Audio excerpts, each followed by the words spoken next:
filmmakers with nothing in common. They thought they had it all figured out. They don't just follow the movies, they make them. Alexander Pavlak, Mario Silvas, and Jamal Alexander are the makers on film.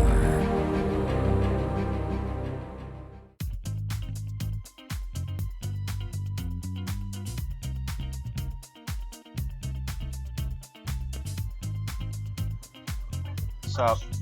What's up? How's it going? Alright, you? It's going pretty good. Just waiting on Mario. Oh, and your poor son. We should go put something in there. No, okay. What are you watching? I'm more interested in what Mario's watching. I don't know. I was just reacting to whatever the fuck you were watching. What the fuck are you watching? Oh, it's an old episode of Frasier. Oh. I thought it was Mario on the other line arguing with his girlfriend or something. No, the premise is that Frasier is dating a woman who looks exactly like his mom and has gone to the cabin with his brother and his dad, and they're just meeting her basically for the first time, and the dad kind of freaked out a little bit. Can't believe that show was on for 11 seasons. It's actually pretty good. Not quite as good as Cheers, but it's pretty good. The show's pretty good. Can't believe that show was on for 11 years. Have you ever watched it? Yeah, no, it's a fine show. I didn't. It's not like it was.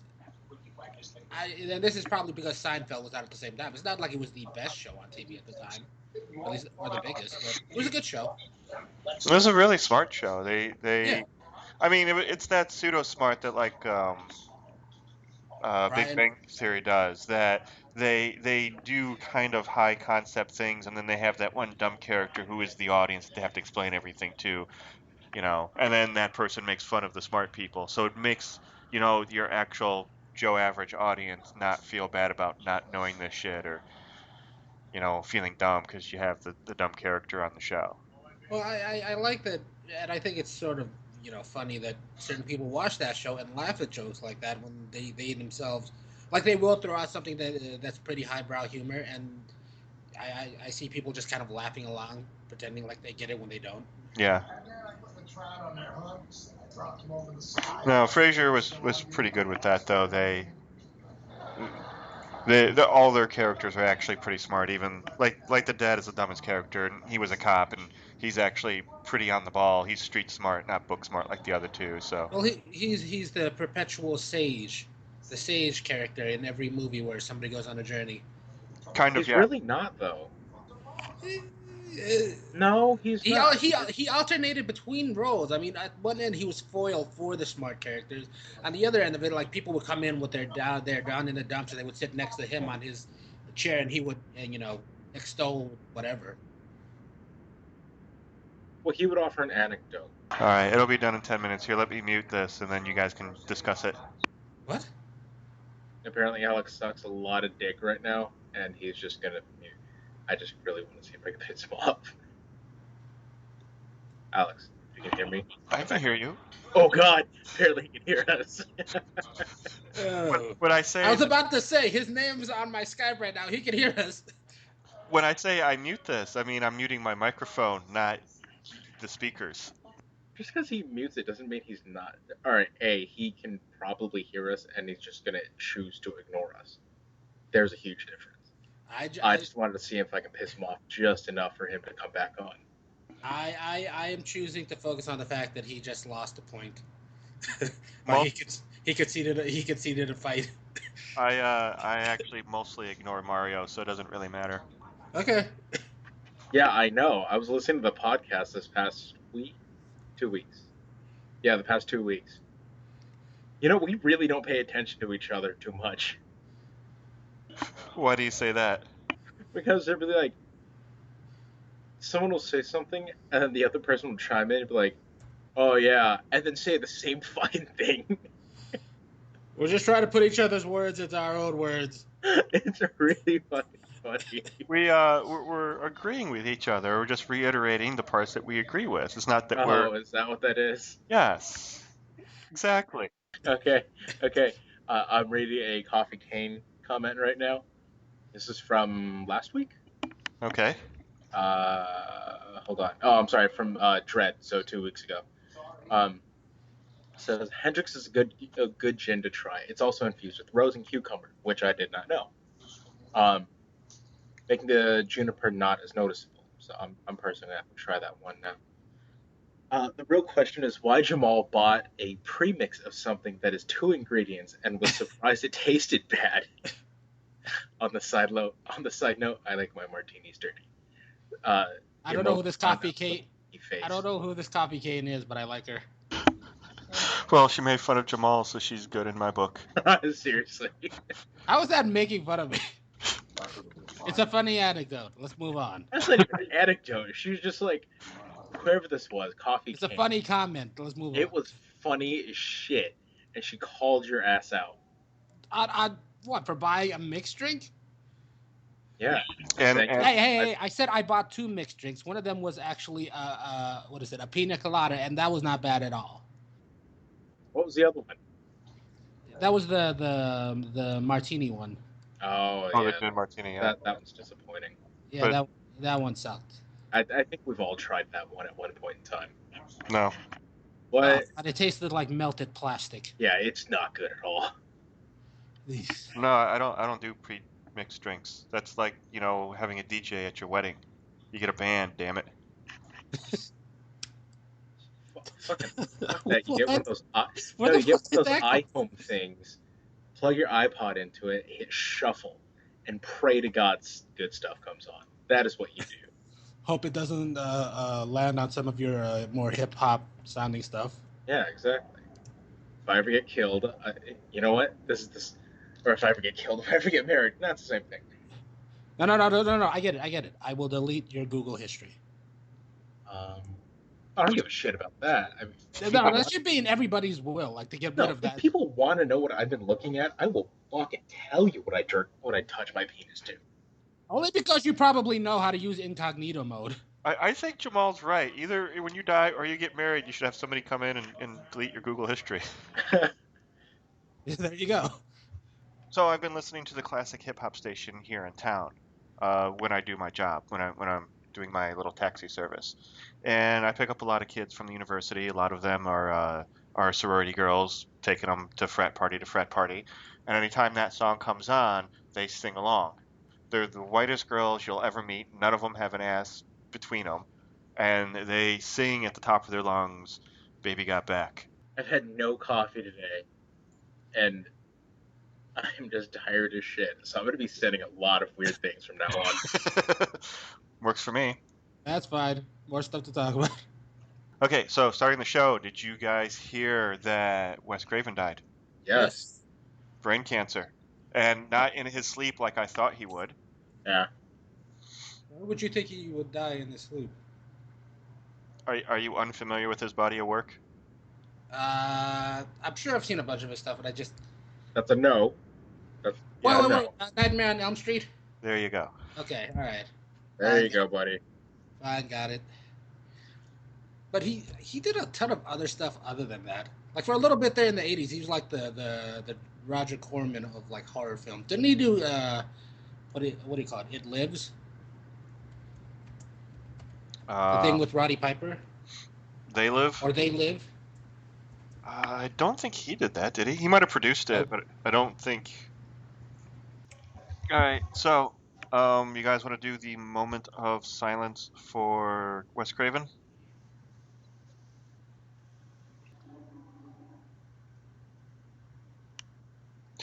So I was going to ask this other group, but I guess I'm just going to ask it of Mario since Jamal's unfamiliar with Wes Craven's body of work. I know a little bit of what he's done. What is your favorite Wes Craven film?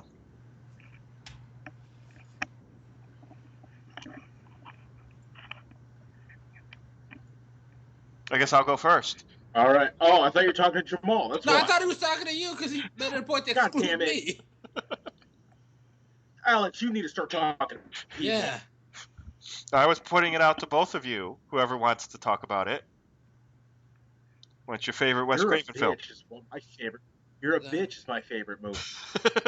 Why are you upset? I actually said I was talking to you since Jamal doesn't know the body of work.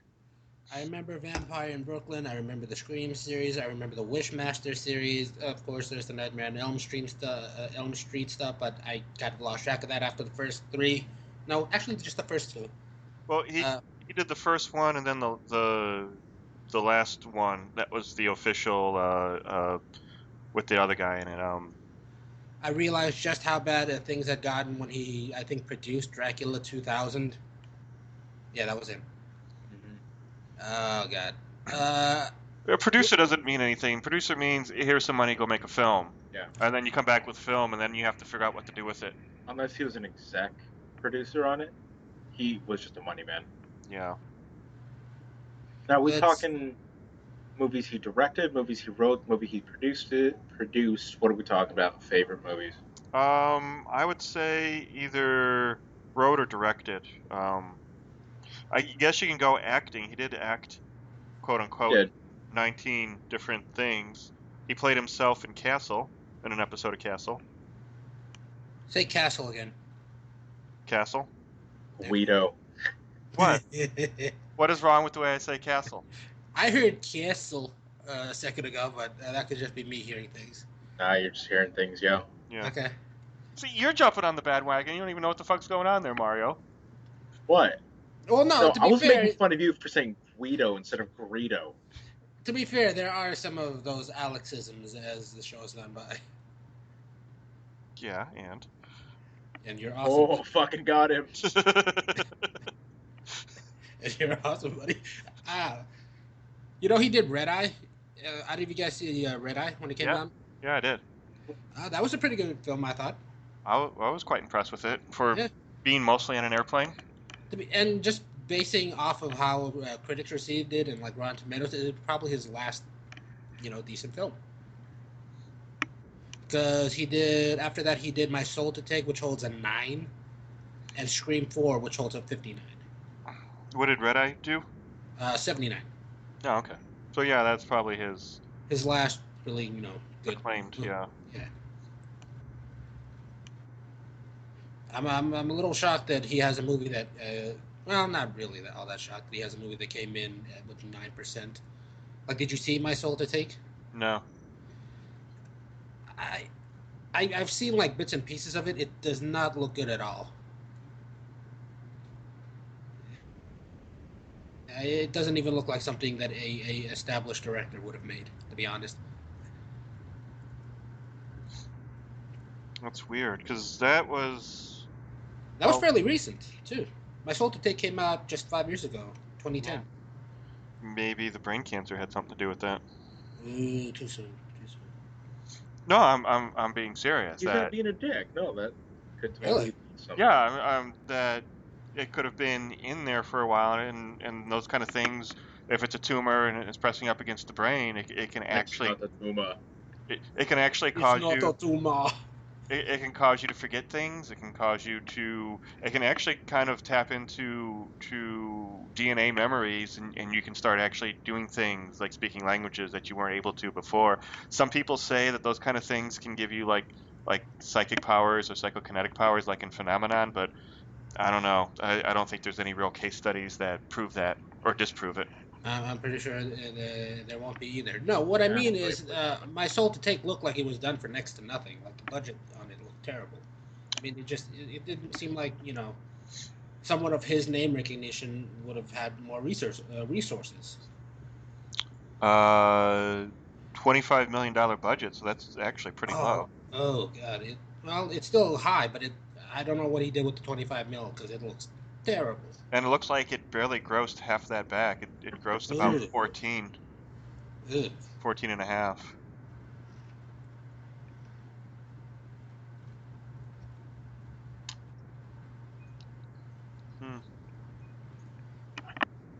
I always thought Wes Craven did something called They Live. Who actually did They Live? Give me a second, I'll look that up.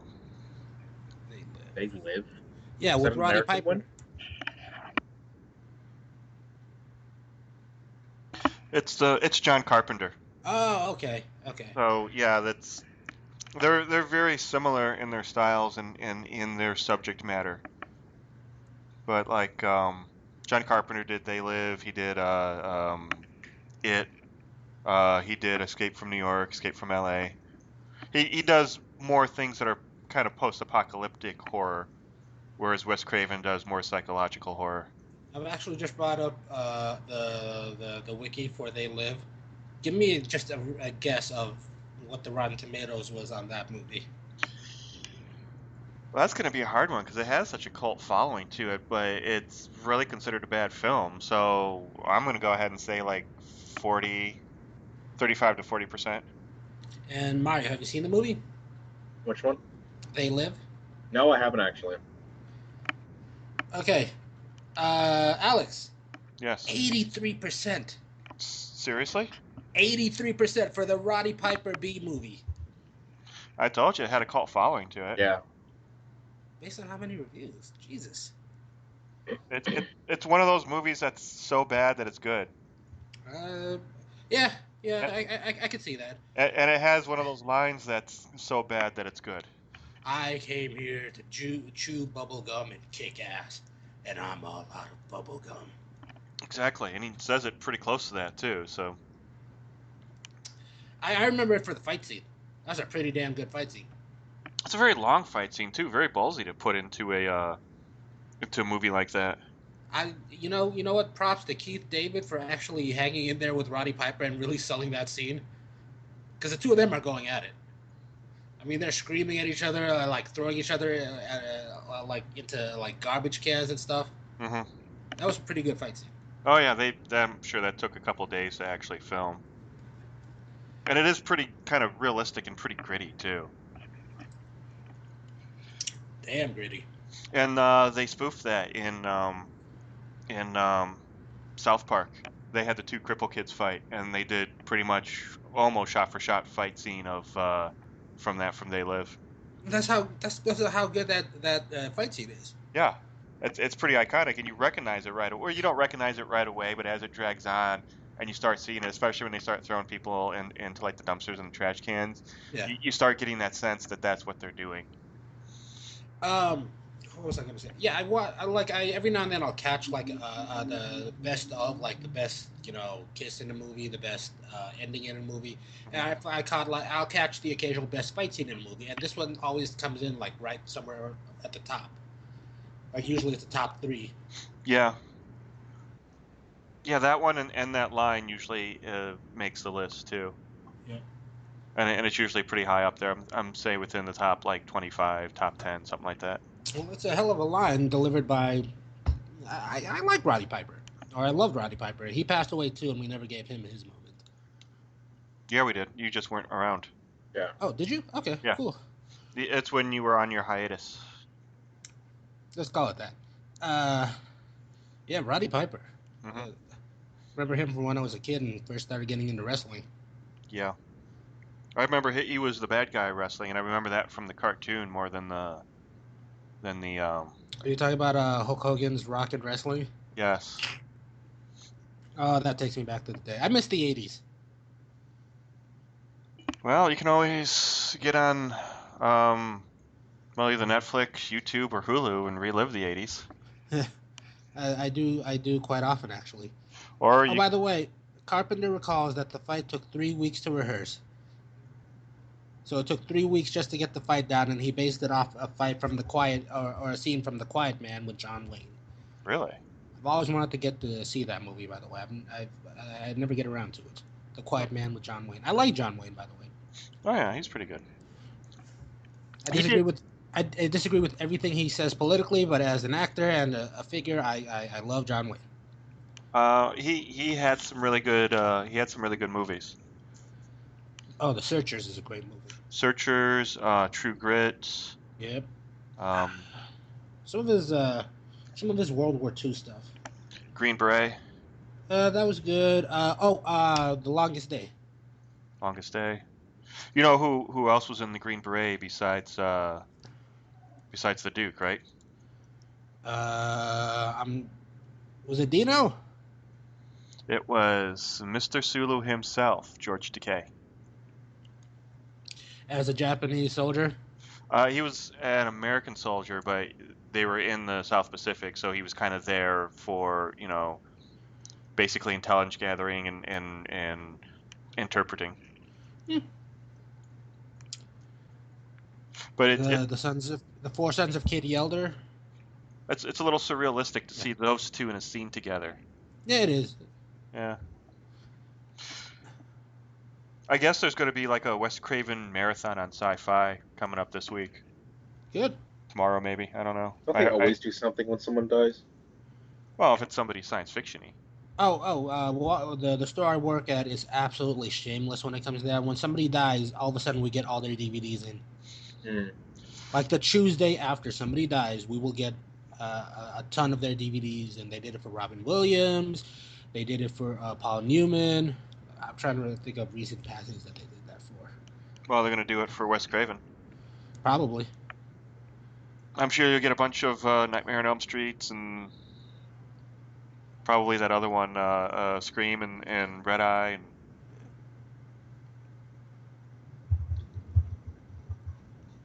Rio Bravo, by the way, another John Wayne movie. Rio Bravo, yeah.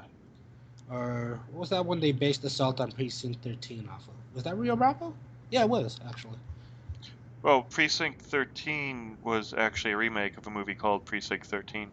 Was it? Okay. Yeah. Oh, wow, Wes Craven did Swamp Thing? Yes. I didn't know that. That is not a good movie. Wait. I haven't seen it in years. I have to rewatch it. We're not watching that for this show. You start it next week? I thought we already selected next week. Like, it's all the... Oh, wait, we haven't. It's something that or that's inanimate but kills people. Yeah, I thought it was going to be... It's Mario's turn, and I thought you were going to do Fridge. Yeah, I'm pretty sure we have the whole month planned out. Like, somebody actually said... Is it my turn this? Yeah, you're right. It is my turn this week. Yeah. Yeah. I thought... And it's not Fridge? No, it is Fridge. He just forgot. Okay. So I thought it was going to be... I thought it was Alex's turn this week. That's why. Which reminds me, who's doing first movie of next month's Action Month? Next month is Action Month? I thought we agreed, like, because I was bringing up, like, John Wick and Equalizer and all that last week, that we're going to do modern action movies next week. Yeah. Or next month. Oh, well, it'll be me doing the first one. I didn't realize we were doing that. Good, now I can... You're the one that suggested it. That doesn't mean I remember. Okay. Got a point. I suggest a lot of things. I say Before a lot we go of any further, before we go any further, I need to point out, since we were talking about him, John Wayne's real name is Marion. Yeah. Just wanted to get that out there. Okay, so you get to pick our first action movie next month. That's fucking it, Alex. Fucking, I think Jamal is dead. You think what? I think Jamal's gonna die now. Why? Because he came over and he told everybody what John Wayne's real name is.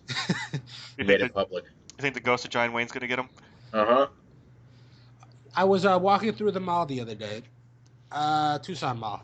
You know that little corridor down to the right of the food court? Like, nobody goes down there. It has, like, a bunch of, like, Southwestern themed shops. Oh, yeah, I know what you're talking about.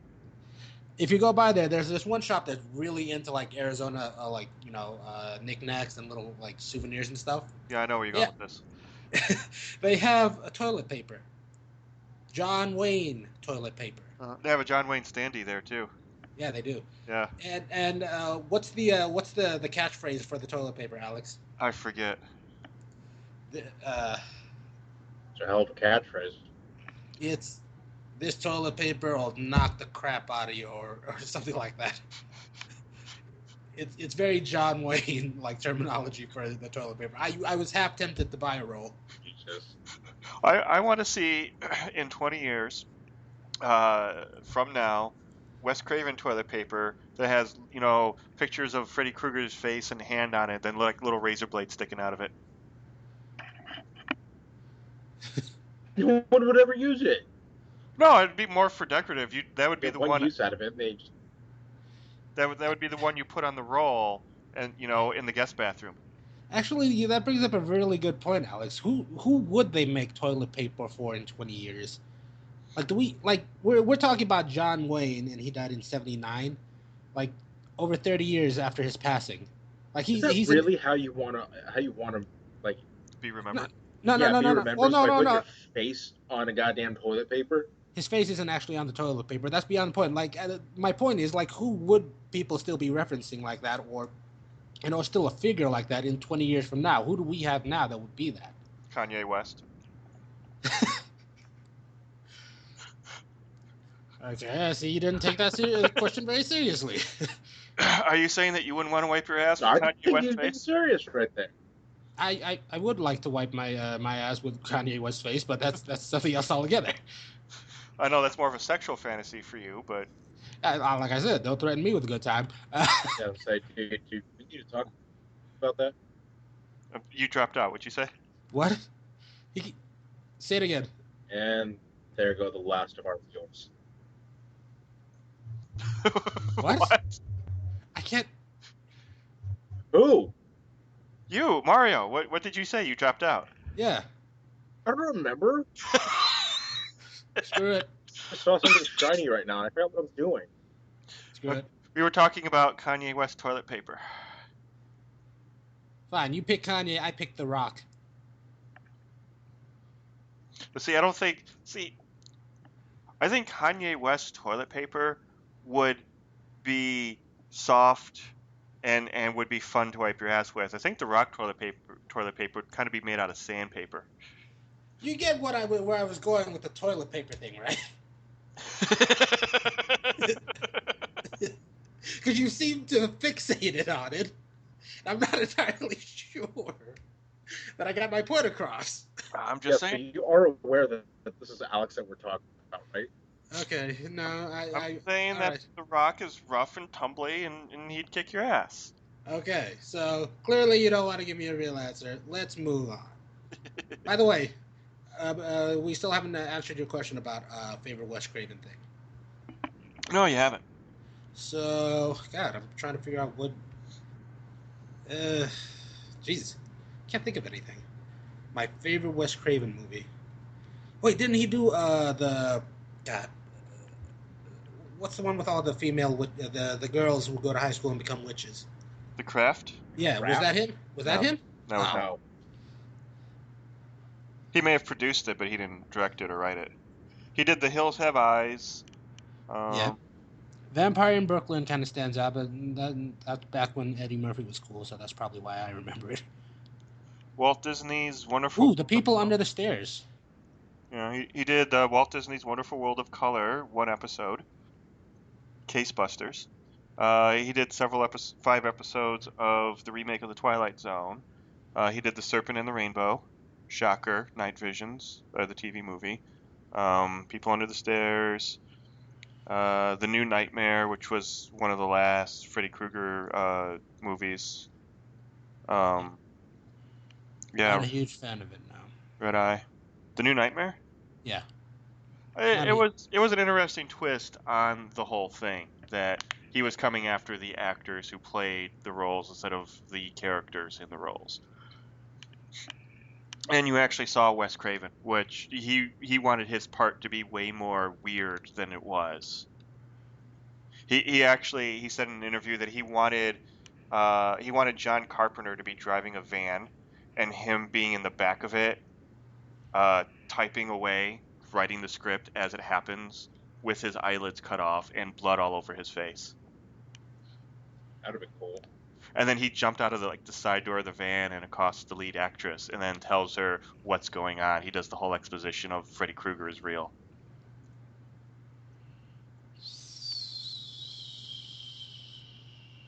So, yeah. Alright, if I had to pick my favorite Wes Craven thing, and it's probably because I grew up during the 90s and it is the quintessential 90s movie to close out the decade, Scream. No, not to close out the decade. That was 96. Yeah, I know what you're talking about. Okay. Music of the Heart would have closed out the decade for him. That was in 99. 96 was... Yeah, okay, so Scream came out right in the thick of the 90s, so I would say that. That's my favorite Scream, my favorite Wes Craven movie. Story of a school teacher's struggle to teach violin to inner-city Harlem kids. It's interesting subject matter for Wes Craven. Maybe he wanted to be taken seriously. And it doesn't seem like the movie was half bad. It's got a 64 on Rotten Tomatoes. I would say the 6.7 rating on IMDb. So yeah, Not bad. either he was handed a script or that was something that he really wanted to do. Looks I like mean, something. it has Meryl Streep in it and Angela Bassett. So yeah, he wanted to do something serious, and really respected actors believed in him. So it didn't do well at the box office, though. Apparently, nobody wants to see Wes Craven in anything that isn't scary. I don't know. I think The Serpent and the Rainbow might be one of my favorite. That one really kind of to this day, that's a hard watch for me. That affected me. The Serpent and the Rainbow. Yeah, that's about voodoo, basically.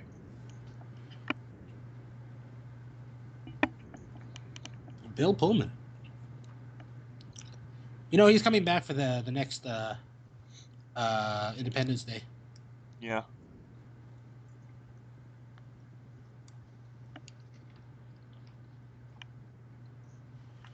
Mario. Wait, there's another Independence Day?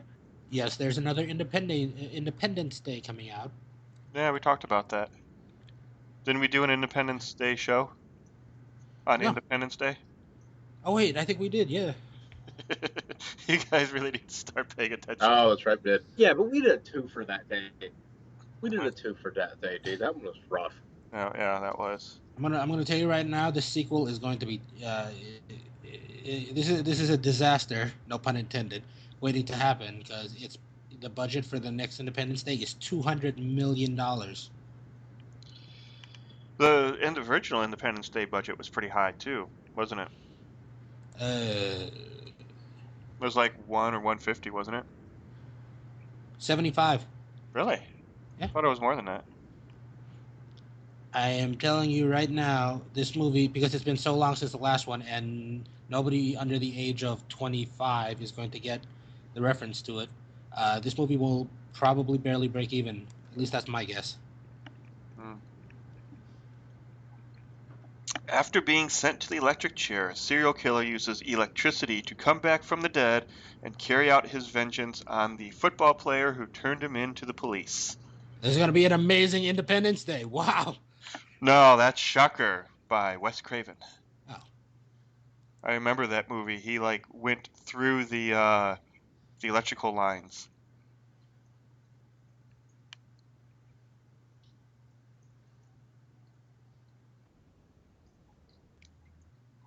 Yeah. Yeah. So. Anyway. So did you have a favorite Wes Craven movie there, Mario? Scream. Okay. Yeah. Because it's the only one he knows. No. I am pretty sure. I think the last one I saw was Paris Je t'aime. Didn't he just direct a part of that? Wasn't Paris? Yeah, he was only a part of it. Yeah, that was one of those anthology films, wasn't it? Yeah. Yeah, because he wrote and directed a part of it, and I guess it's not really the last thing he did, but I mean, it was fun to watch. I mean, I've seen all the Screams. Red Eye never really caught my interest, so I never took time to see that. Never saw My Soul to Take again. Didn't really pique my interest. Saw Scream and I loved it. I've never seen Scream 4. Did either of you see that? Yeah. No. It's got a 6.2 on IMDb. Is it any good? It's if you like the Scream series, it's alright. It's like the Final Destinations. Oh no, I've seen all the other Screams. Yeah. But just never got around to 4. Yeah. I kind of got burnt out on it. It's okay, in all honesty. When I saw Jay and Silent Bob pop in on Scream 3, I was like, what the hell is going on? Yeah, that was funny as shit. What was I going to say? Paris Je t'aime or whatever. Kind of came out like mid 2000s in that period where we were getting a lot of films with just a ton of big name actors in small roles in them. You guys remember? God, what's the name of it? It was like a rom-com. Valentine's Day. Is that the one? Yeah. Yeah, I remember that. I really like when you get like a good like ensemble cast together. I feel like they were wasted on a bunch of those, like Valentine's Day and New Year's Eve. There was New York, I Love You. Wasn't that one of them too? Yeah. I mean, they got some pretty good actors in some of those too. Yeah, I'm not too big a fan of stuff like that usually. Like, Four Rooms is pretty decent, but that's kind of weird too. And I haven't seen this one that had Wes Craven a part of it, but Okay, it so sounds interesting. New York, I Love You has Bradley Cooper, Natalie Portman. Who else is on there that's probably what do you call it? Robin Wright Penn. Andy Garcia, Orlando Bloom, Christina Ricci, Maggie Q, Ethan Hawke. Well, no, I'm just picking the ones that have been nominated for Oscars. That's how Ro- many Oscar winners are in this one movie, and it looks terrible. Robin Wainwright, James Caan, Anthony It has a Jen- 35 on Rotten Tomatoes. 6.3 on IMDb. Jesus. Like, you have such a great cast. Like, why not use them to their full effect? I like Maggie Q. She's cute. Rachel Bilson ain't bad. Because it doesn't matter. Because all they're doing at that point in time is they're bringing people in. Mm-hmm. It doesn't matter that you spend $10 on it. All it matters is they got your money. Yeah. That's it. If somebody went in, plopped $10 down. I'm pretty sure the actors are all just going, yep, pick up checks in the mail, stuff like that. Yeah, exactly. Just because you have someone who's a good actor doesn't mean that you're going to use them. Just saying, like, if you're the director or you're the producer and they're on set with you and you have a chance for something better, why not go for it, Who directed that one? The New York, I Love You. Oh wait, that's an anthology too. There's like multiple directors. Yeah, that's the thing. You pretty much are gonna do a short with a couple of big name people, and then they're gonna get slapped together in a movie. I wonder who appeared in the Brett Ratner one. Fuck you, Windows 10. That was the name of the Brett Ratner sequence. Anton Yelchin. He's in the new Star Trek. He's Chekhov. Yeah. James Caan, Olivia Thirlby, and Blake Lively. It's not a bad cast. Christina Ricci's cute too. I put it in her butt. She was the only good part of the Speed Racer live action film. God, everybody, you're like the only person other than myself who's actually looked at that movie and gone, that's not a great movie. Like, I ask other people about it and they so love that movie. Seriously? Yeah. It is such crap. I know, right? You know how women describe porn? Women who don't like porn, how they describe porn, that it's not realistic? Yeah. That's how I feel about Speed Racer. It's not realistic. There's nothing about that looks real, other than the car in the dining room. That's the only thing. That's the other thing in the movie that I really like is the car in the dining room. I kind of want a garage that looks like my dining room with a car in it. Oh, thank God! Somebody else that sees that. Like, it's a terrible movie. It's just a series of set pieces. You guys actually saw it? Yeah. No, I couldn't finish it. I watched the whole thing, and the thing about that is, I was like, oh, cool, Speed Racer, done by the Wachowski brothers. I was like, maybe, I thought they were going to do something like kind of realistic and gritty, kind of like what the Matrix looked like inside the Matrix. And then they do this thing that's all green screen. They made a Mach 5 for this movie, so I thought it was going to be a real movie, but it's all green screen. It looks like Hot Wheel tracks that they're racing around on. And I'm watching this like, what the fuck is this? Who does this? Nobody's going to race on a track like that. It is absolutely ludicrous. Have you guys seen the honest trailer for Jupiter Ascending or Jupiter Rising? No, I haven't. The line in there that really kind of like captures it for me, because have you seen Jupiter Ascending? No, I've seen Jupiter Rising or something. I'm sorry, Jupiter Ascending. Yeah, I've seen bits and pieces of it. I know what the story is. It's terrible. Yeah. But the line in the honest trailer that really kind of hammered home the point is probably the last time the Wachowskis will be given a large budget. Probably, yeah. See, they did really good on Bound. It was a small movie, low budget, no special effects whatsoever. It was just, Gina Gershon and Jennifer Tilly making out. Yeah. And that was an amazing film. And it wasn't just because they were making out. The whole film, the whole concept of the film was tense. It was thrilling. It was on the edge of your seat kind of thing. And it was a great film. And all they had was a story and a couple of really good actors. Joey Pants was in that movie too, and it's a fucking great movie. And then they do The Matrix, which is another fucking great movie, and then I don't know what happened to them because none of the movies after that are any good. Speed Racer sucked. Even the stuff they just produced. Yeah, the last two Matrixes, Speed Racer, Jupiter Ascending, they did something else in there too, and I can't remember what it is. Ninja Assassin they produced or wrote or something. No, they just produced. Cloud Atlas. Which, how do you screw up with Tom Hanks in your cast, really? I know, right? You guys didn't like Cloud Atlas? Did not like it at all. I will admit I haven't seen that one, but Why didn't you like it? Well, for one thing, I hated the special effects. For the team that brought me like the first three Matrixes, I expected more, and I kind of have the same complaint about Speed Racer. It just didn't look real. It took me out of it, to be honest. They do a TV show called Sense8. Or it's a TV show coming out. No, I've seen the trailer for it. Sense8's already out. It's is it already out? Good.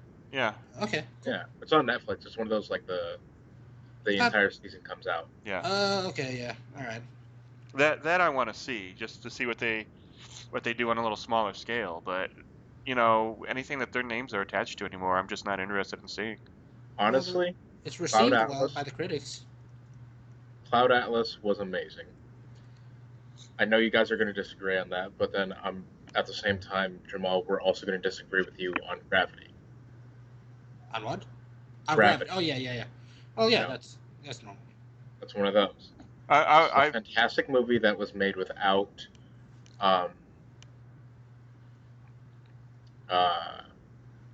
without an actual production company. So it was like 70 production companies that were together or something crazy like that. Or I'm sorry, it was distributors. There's a whole bunch of distributors, a whole bunch of production companies that funded this movie. Cloud Atlas itself. Because no production company wanted it. Because they were like, oh no, it's not going to make any money. But at the same time, it's also gotten a cult following off of it. I will admit I haven't seen it yet. But I'd recommend it. It's a good one. Okay. Go in expecting nothing, and just watch the film for the story itself. Okay. If anything catches you up in it, just it caught you up, and then just keep watching the film. If I had a complaint about the story, it's just there was a little too much jumping around the time periods. I found it hard to pick somebody and start rooting for them.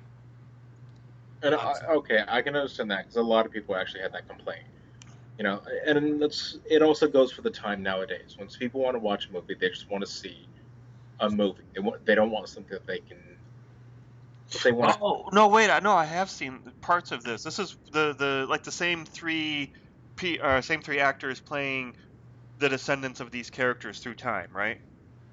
Yeah. Yes. I think there's more than three, but yeah. Yeah, but it's like Tom Hanks, Halle Berry, and Hugo Weaving, yeah. Exactly. So I've seen bits and pieces of it. Yeah, no, there's a lot more three. No, you're right. Yeah.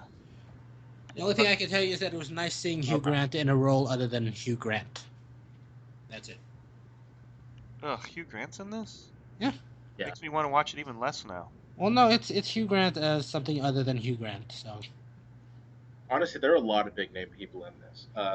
Brandon, Hugh Grant, Keith David, Jim Sturgis, Hugo Weaving. Keith David. Keith David might be enough to cancel out Hugh Grant. Keith David. Who else is in it? Halle Berry, Tom Hanks.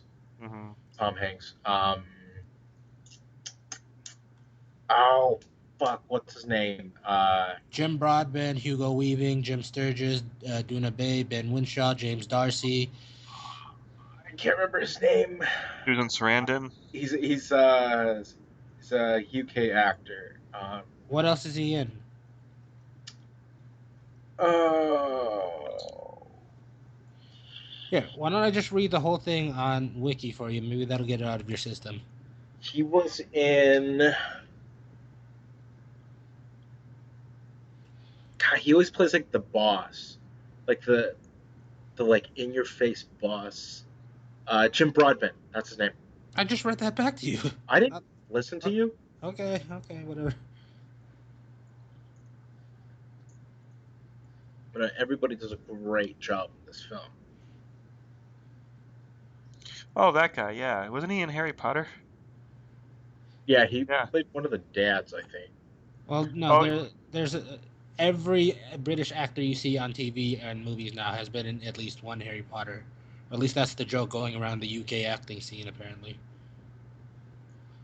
Like, if you really think about it, every really good like UK actor you've seen in the last decade or so was probably in a Harry Potter. The new guy for Doctor Who, I don't think he was in Harry Potter. But there was a Doctor Who, or a Doctor Who in the Harry Potter series. Yes, David Tennant. Yep. Mm-hmm. Wasn't Matt Smith in it too? Maybe. I don't know. I can't. I don't recall him being in there, but he could have. Very, very possible. Yeah. But the new guy, what's his name? Oh god, that's gonna bug me. Nope, he wasn't. I can't find a Harry Potter on there for him. So one Harry Potter wasn't in there, or one Doctor Who wasn't in Harry Potter. Yeah. No, it was the 11th Doctor. Matt Smith's the 11th. David Tennant was the 10th. Or Tennant. I'm sorry, it was the 10th. Yeah. Peter Capaldi. That's the new guy. Anybody been watching? How's he doing? He's doing really good. I actually really like him.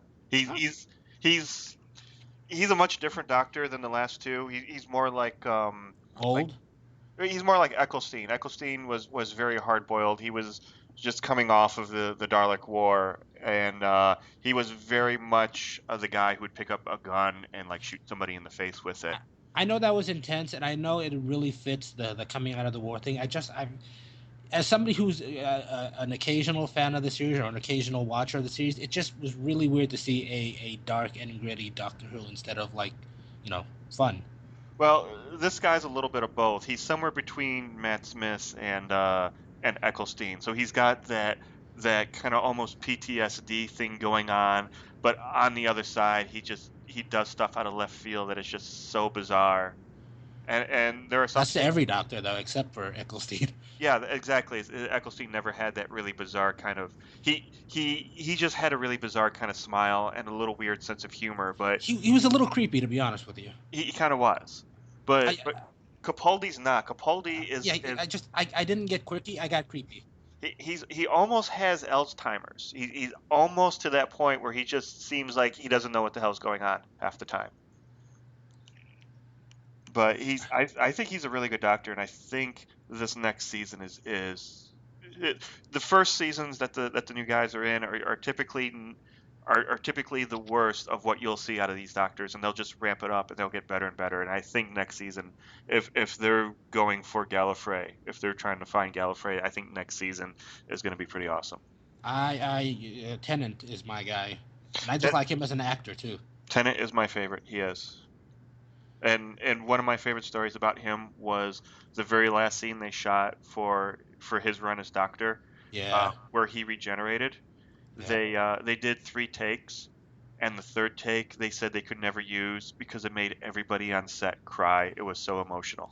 The one that they used was emotional too. I mean, just goddamn, I'm not ready to go. I know, but can you imagine if he made everybody on set cry after seeing it 3 times?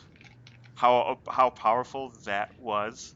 No, David Tennant is a really, really good actor, and I'm angry that he doesn't get more work. He probably doesn't want more work. Well, no, he gets a ton of work, just not in stuff we've heard about. For instance, look at his Wikipedia. Some of the stuff doesn't even have links. That's how small it is. It's not that it's small. It's just that it's strictly UK. Like I would love to see Spies of Warsaw, but I can't find it here in the States anywhere. Spies of Warsaw is a BBC show. I've seen like a few episodes of it. It's not bad. Yeah. By BBC standards, I mean.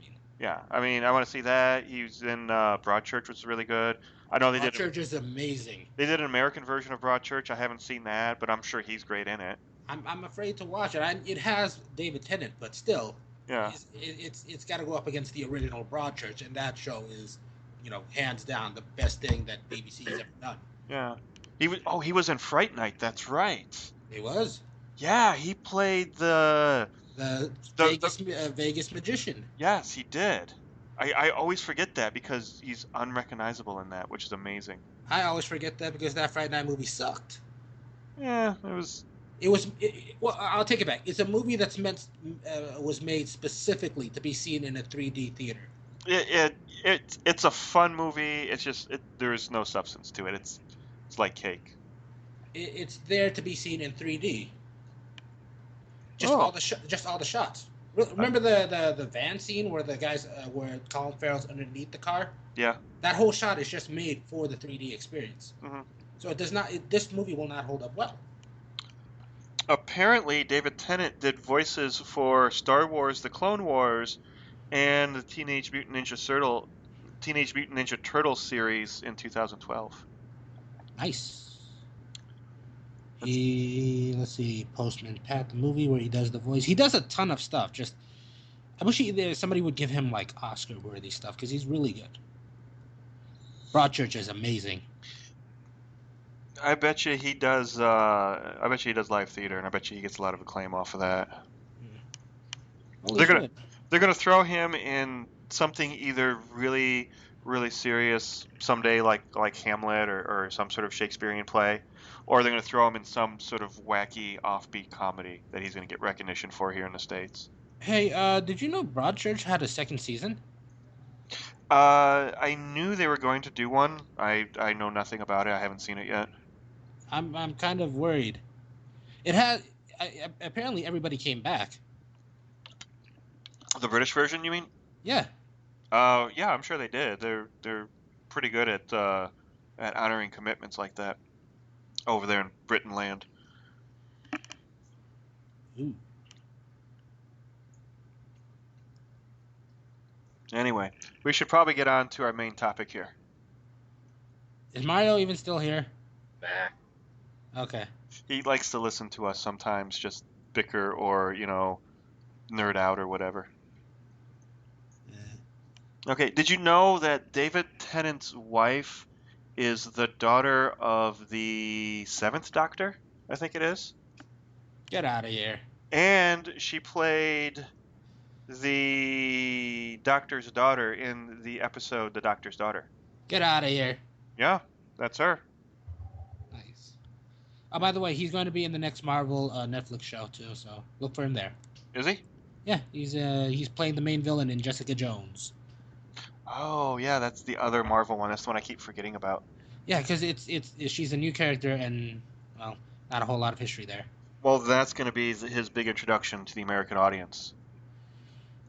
I know a lot of people know him from Doctor Who, but this is going to be what really kind of makes him a household name here in America. Yeah. And then people are going to be all like, "Who's this David guy?" That was a really good contribution there, Mario. Yeah. Anyway, on to our main topic. What was it? Not Rubber. That was last week. Return of the Killer Tomatoes. Return of the Killer Tomatoes. Now, I'm going to give you both the opportunity right now. I won't judge you or hold it against you. Who actually watched this film? I watched it. Mario. I watched the shit out of it. Okay. Okay, that was a little too enthusiastic. I'm a little suspicious now. Let's move ahead. Do you want to say something about the movie before we go in, since it was your suggestion? Yes, that because I hadn't seen it in decades, I thought there was more like inanimate tomato killings in here, but there wasn't the first one. Yeah, there wasn't the first one. There isn't really any in the second one, but that doesn't make it any less fun. I really enjoyed watching this movie over again. No, yeah, they transmogrified the tomatoes into people. Yeah. Which I gotta say, what I think of George Clooney is regardless, I would have done the exact same thing his character did at the very end of that movie. Fucking shocking. Honestly, that's going to be my first question to you, Alex. I mean, at the end where he runs off into the beach with the girl for the video. Well, it's when they're like, what happened to whatever his character's name is? Like, what happened to George Clooney? Oh, he went back to destroy the machine. And then the next thing you see is all these hot women running along the beach, and then he's running along with them. Because he just took tomato after tomato and made them into woman after woman. I mean, no one really blames him at that point in time. I like he has the most sensible line in the whole movie. Do you remember the scene where they break into Gomez's laboratory, and then they're changing the tomato from one form to another, and then they hit like a blonde girl in a bikini? He has the most sensible line in the movie. He goes, "I say we stop right there." Yeah, I know, right? Just cut our losses at that point. That one makes the most sense in this film. Okay, so here I will say this before we start. For anybody before you get your hopes up for anything great or anything, let's call it what it is. This is a spoof movie of 1980s movies, as evidenced by all the beach films of the decade and all the references to Rambo, because they have one bodybuilder after another show up for this. Yeah, that was one of my favorite parts, was the fact that not only did the tomato get made into a person, but it was fully clothed, quote unquote, and it had a weapon. And not to mention all the other things he turns into, like all the other spoofs, like for instance Michael Jackson, the Pope. Who else was he turned into? That one made me laugh, honestly. Especially when he turned to the Pope. Especially when he says "Hi, Pope." Yeah. Do you guys enjoy this film? Before we go into that, just a side note. Yeah. They were actually going to make, well, they did make the movie, but they were going to make an American Doctor Who movie. Yeah. And they had two actors that they wanted to use for it, American actors. Clooney was not one of them, although I thought Clooney would be one of them. But hang on, before you actually tell me who, I'm going to throw out the name that I would have. That's what I'm going to say. You guys, Schwarzenegger. You guys guess who it was, and this was done late 80s, early 90s ish, somewhere around in that area. Paul McGann was the person they actually used, and Eric Roberts was the bad guy. But who do you think the two actors would have been to play Doctor Who? I know who I would have cast, and I'm sure they didn't even pop into their minds or even attempted to ask him. But I would have. That role for me seems like it would be great for someone like Tom Hanks. It was not Tom Hanks. Mario. Nicolas Cage. It was not Nicolas Cage. Damn it. Awesome would that have been? Bruce Willis. Not Bruce Willis. Will Smith. Not Will Smith. Tom Cruise. Not Tom Cruise. Tom Hanks. No, but it was one of the biggest stars of the time. Arnold Schwarzenegger. Hey, someone added a photo. No, the two people they were looking at were Michael Jackson. And the Pope. Oh, wait, say that again? Michael Jackson. Michael Jackson. And Bill Cosby. Bill Cosby. And they both turned it down, so then they went with a British guy. Fucking good.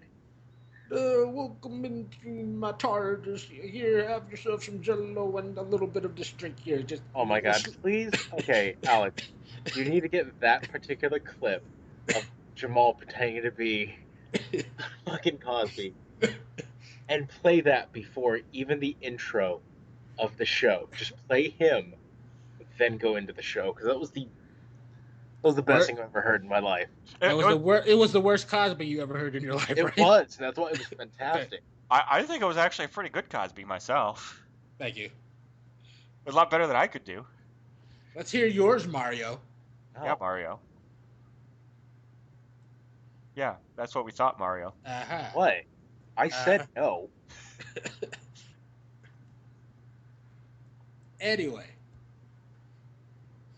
Anyway, so what was your question about the tomatoes? Did you guys enjoy the film? Yeah, for what it was. It kind of reminded me a lot of the last movie that we saw, Rubber, where it breaks the fourth wall. It addresses the audience. It recognizes the fact that it's a movie. It does kind of movie things, especially when they started doing product placement. I thought that that just made this movie for me. That was hilarious. By the way, can I just say that this is George Clooney knows exactly what kind of movie he's in, and he's just having fun with it. Oh, definitely. He totally was. And at this time he was on Facts of Life, I think. Or he was either on Facts of Life or between Facts of Life and the Roseanne show. He was So in between at that point in time. he was what? He was in between at that point in time because Yeah. this movie came out in 87, 88. I'm sorry. Yeah. So he wasn't as big of a star as he is now. It was ER that really kind of launched him into that. But it's like he uh he had kind of a niche, and he was kind of that pretty boy, goofy guy, and that's what he was, and that's what he was cast at, and that's what he did, and he did it very well.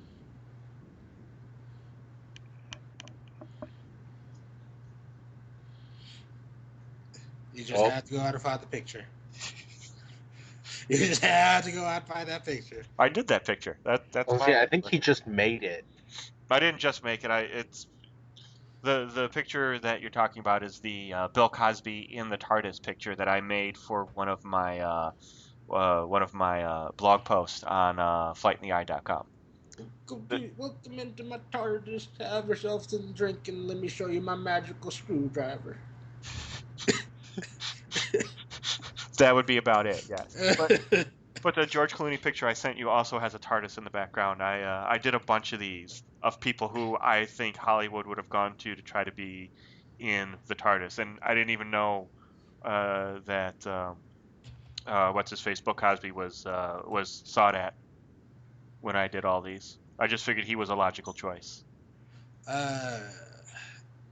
Okay, so, and I don't mean to digress off the tomato thing. We'll come back to that, but I have to say that when the whole Bill Cosby rape thing, the scandal occurred, he has this genius a marketing guy or a PR guy who at the time decides, here, I'm going to put this picture up on Twitter, and we're going to have fun making memes of this. So if you go out and just type Bill Cosby memes or Google it, there's some pretty funny stuff from angry fans. Well, didn't that happen like right before the scandal hit? No, it came out right at the beginning. Like only the first few women had actually come out saying something. Okay. I don't know. I don't know if that's genius or if that's suicidal. Because that's kind of one of those things that could end your career if that goes wrong. Kind of like the E.L. James Twitter thing. Yeah. L. James? L. James. I'm not familiar with that. E.L. James is the writer of 50 Shades of Grey, and she did a Twitter interview.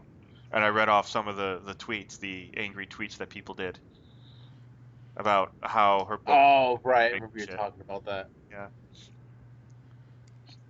So... But yeah. Kind of brought it on himself. All right, whatever. Anyway, so when I first started watching this, and the one scene specifically, God damn it, that made me think of this, the Tomato movie was kind of shot like an 80s or 90s rock video, and the one shot that really kind of sold that for me was the one where the big reveal of the female character when the guy rolls up on his scooter with the pizza and the two doors open up and then she comes walking out. The only thing missing was like the fog machine and the fog rolling out with her and some sort of guitar wailing in the background. Fucking White Snake playing in the background. Kind of, yeah, or like Nugent coming out and just, crashing or something. But oh, you found it? Okay. So yeah, that's like it's like the whole thing after that just reminded me of, a 90s hairband video. Mm-hmm. It really, I mean, it also goes with the hair and everything at the time. Oh yeah. Well, but no, that was definitely that was definitely 80s. Well, 80s and the early 90s like that too. Yeah. Oh Jesus.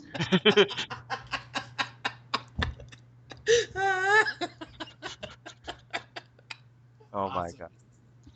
That's a funny one. I'll give you that. Okay.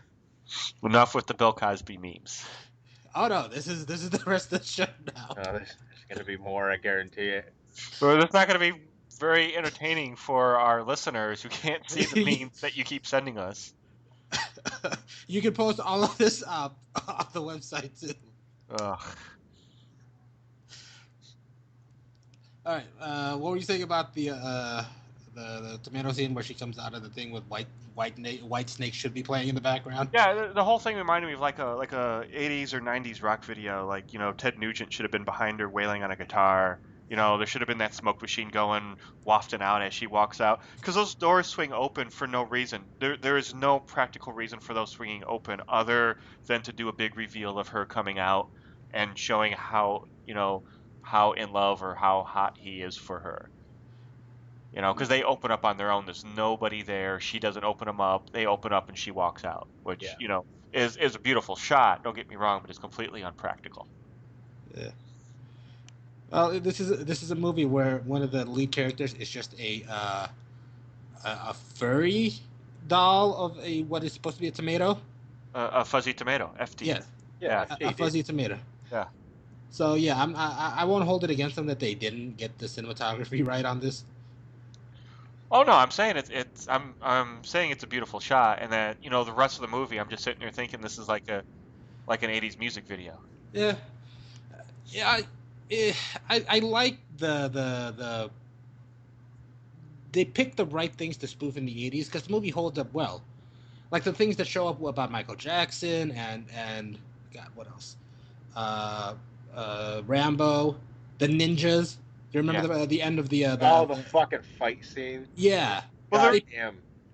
Yeah, they picked the right things to spoof. Those are still like you associate those with the 80s. Well, I liked the bar or the fight scene in the bar in the restaurant or something where it was cowboys versus ninjas, and I kind of want to do that movie now. Oh God. I want to do ninjas and cowboys. You know what I thought of when that came up? What? Like I thought, okay, we've paid for the movie because George Clooney is hawking Pepsi Cola, Crunch bars, and then Moosehead beer, which is from the north, and Foster's beer, which is from the south, and Colgate, and Crest actually. Oh, Crest it was, yeah. Crest. Yeah. And Kellogg's. Kellogg's. God damn, that one was so fucking funny.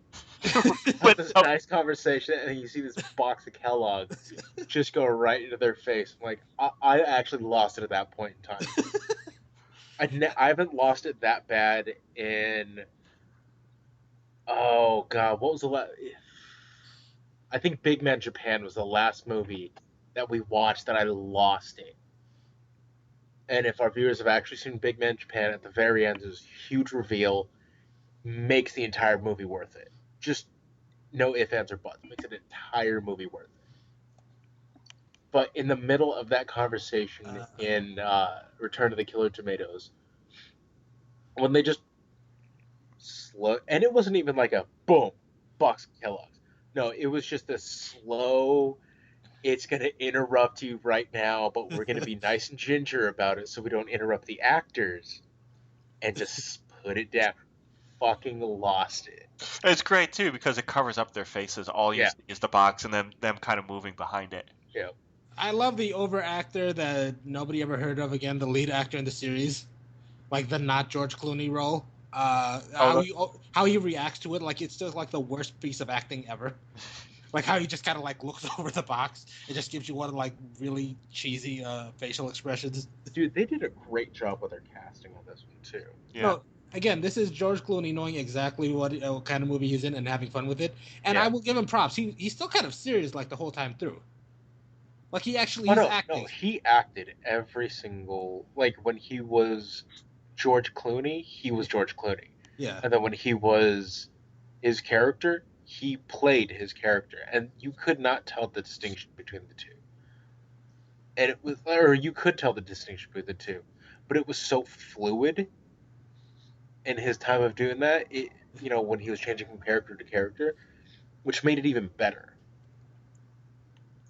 I'm gonna say this about George Clooney. Like we've complained before about actors who are the same character in every film. George Clooney plays essentially the same kind of character in every film, but he's an example of doing that right. because there isn't a whole lot of like that. That to me, that character in like The Return, that's a young Danny Ocean. It is. I can see that. And you're right. He does play the same character. There's probably 3 films I can think of that he actually acted his little heart out in, and this is definitely not one of them. I mean, he did a good job in this, and there are some things that he did that were just spot on and great for the character, but it kind of was him.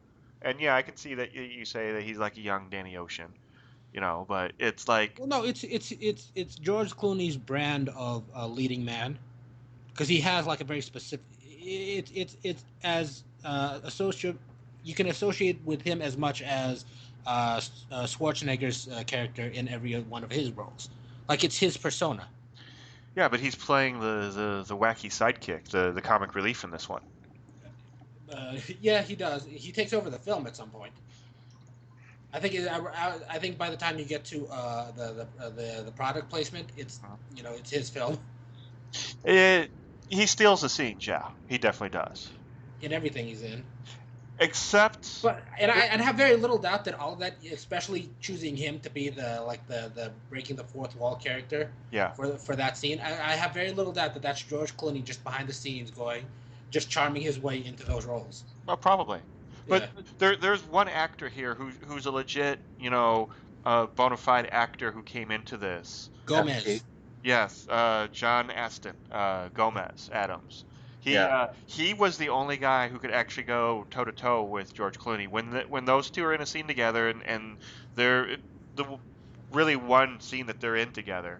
They're actually they hold their own against each other. You don't remember anybody else in that scene. The other guy's there and he's yelling blah blah blah whatever his lines are, but you don't remember him.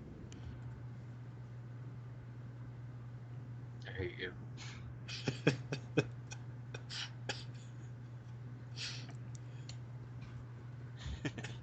Every once in a while, all I hear is boop boop.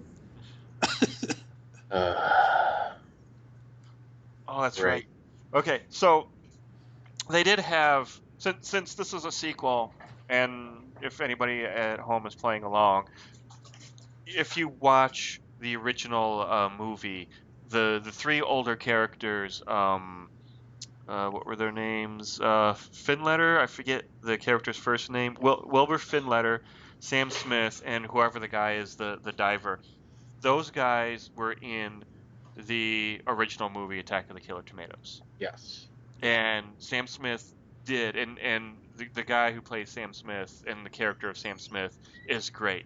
The fact that he's the master of disguise, but he's running around either A, in a blonde wig, B, he wears those costume store costumes. So he's the Lone Ranger at one point, running around with a couple of toy guns and a mask, doing Lone Ranger lines. Dude, that one fucking killed me. I forgot he was, in the original movie. And it's like when you start seeing him there and you start seeing the wacky things that he does, because he does that in the original film too. Yeah. He's in stupid, store-bought costumes. They're completely unrelated to what's going on around you. And he kind of mumbles too. He doesn't speak clearly. So whatever he's saying kind of just gets swallowed up by by himself. So it's just funny that they brought that character back and that he was the exact same as he was in the original movie. Did you guys know that there are 2 other sequels to this movie that came after Return, and there was a cartoon series? I remember the cartoon series. I used to watch it as a kid. I didn't know that. Yeah, the cartoon series, though called Attack of the Killer Tomatoes, is really based more on Return of the Killer Tomatoes. And then there's, I forget what the 3rd one is called, and then the 4th one is called Killer Tomatoes Attack France or something like that. Which is funny because at the end of this film, if you watch the credits all the way through, you hear Gomez Adams say something like, "You thought this was the end, see you in France," or something like that. So he kind of... Oh, that's what it was referring to. He kind of foretells the fact that they're going to do another film. And they probably decided to do, one before they did the one in France. But yeah, they did one in... I don't know if they actually went to France to do it, or or if they, did it on a backlot or something. I hope they did it on a backlot. I really do, 'cause I think that would be funnier. Just create all their own little areas. Yeah. Oh, I didn't know that. That's funny. But this movie's actually kind of done well, and it knows what it is, and it's all tongue in cheek, and it kind of makes me want to see these other two movies because I've seen Attack, and I wouldn't mind seeing Attack again, and I've seen Return, so I've seen this one before, but I haven't. I knew about the other two, but I just never really had the desire, the ambition to see that until now. I'm surprised they haven't done anything with this property since, to be honest. Oh, Killer Tomatoes Strike Back and then Killer Tomatoes Eat France. Those are the other two. And those are done 91 and 92. So it was done very shortly after this one was done. You would think this would be ripe for yeah, Jamal, you think this would be ripe for like somebody remaking it or trying to add another sequel to it or something, but it's actually all done by the same director. I don't know if you guys knew that too. Yes. Yes. Yeah, and he hasn't done much, but John Del Bello? Yeah, he hasn't done much in his career, but he loves his tomatoes. Yeah, it's his one trademark. And his carrots, those carrots show up at the very end too, of all the films. Yeah. What did they say at the end again? Fuck. I can't remember. But I like how they framed this entire movie in the form of like a public access, like movie of the week type thing. Oh yeah. Yeah, that scene too where they're like, yeah, everything we set up in the first reel is paying off now. Yeah. And the what was it, Clooney comes in, he's like, no, it wasn't. Fucking pizza slice. Honestly, that bugged the shit out of me. Very beginning of the movie. Oh, because it went up and never came down? Yeah. Yeah, because I was expecting for him to throw it up, and then he was gonna do his thing, like by the TV, come back, and then catch it. Yeah, that's what I was thinking too. Yeah. And then the next thing you see, he's fiddling with the thing on the counter. Yeah. Yeah. So you thought they forgot or that they screwed up, but they didn't. Yeah, I thought they legitimately were like, oh, it's whatever. And it honestly bugged me for like 30 minutes. I'm like, I can be okay with it. And then at the very end, they dropped it. I'm like, oh, I love you. I love you so much.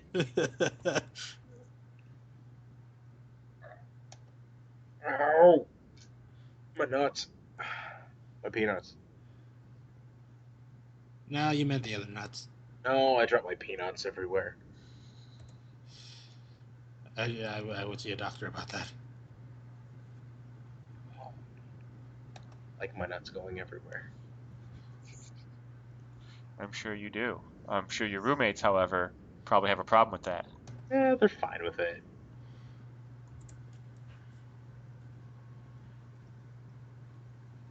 The bat suit with the nipples. Never forgets. I don't know. So what did you think of it, Jamal? I thought it was a very funny movie, I guess. No, I enjoyed it. It seems like it wanted to be like a scary movie or a cheaper version of Mel Brooks, but didn't have the budget for it. Like it could have, I wouldn't have. It would have been cooler if there was an actual resources available to them. But I like what they were able to accomplish with as little as they had, and I like that it was a little homage to themselves. Basically, they made the first one 13 years prior. Something like that. Yeah, I think it was 10 years. I think it was made in 77, and it was the first Attack of the Killer Tomatoes. Yeah, think about that. They're homaging themselves. They're so proud of what they did before that they made a movie to commemorate that. Well, yeah, they made a cult classic. Yeah, and then they made a cult classic to their cult classic. they made a cult classic and did something that nobody's ever done before. Successfully sequeled a cult classic by making it seem like they have even less money than they did the first time. I love that scene after they've done all the product placement, and they're like, "Do we have enough money?" And the director's there, and there's like all these women and all Yeah. this other stuff there, and they're all dressed nice. He's like, "Yeah, go ahead, do whatever you want." No. Back to what I was saying about the ninjas and the cowboys or whatever. It seems like they did that and then got the product placement, and as soon as they were done, they went, "Okay, we've got all this money now. What do we do? Let's make stuff for the trailer. Let's make a fight scene with ninjas and cowboys and Rambo." I love the line, "Hey, has there been a chase scene in this movie yet?" Oh yeah. No, and it's been 25 minutes, which has actually had been 38 minutes at that point, but whatever. Oh, of course you counted it. Duh. I just love at the very end because you think they're all done with um, their product placements, and they're like, "Oh yeah, we're gonna get over there. How are we gonna do that? On our Honda ATV so and so's with the With the great gas mileage. yeah." And I fucking started laughing again. I was like, honestly, there were parts of it that really made me think of what's that Mel Brooks movie with in the Cowboys? Oh, Blazing Saddles. Blazing Saddles. How they would bring something up like 20, 30, 40 minutes later when you're not even expecting it, Mm-hmm. and they bring it back up for that one joke, and that's it. Like, that's all they needed it for, was for that one joke for 30 minutes ago. Yeah. And that's what it really reminded me of. Yeah, there's some homage paid to Mel Brooks in that. I'll give you that. Would it even be an homage to him? Or was it just a joke? I mean, it was fantastic timing. Influences. It was Okay. influenced by those kind of movies. Yeah. Because, they do that kind of stuff and they had that kind of timing.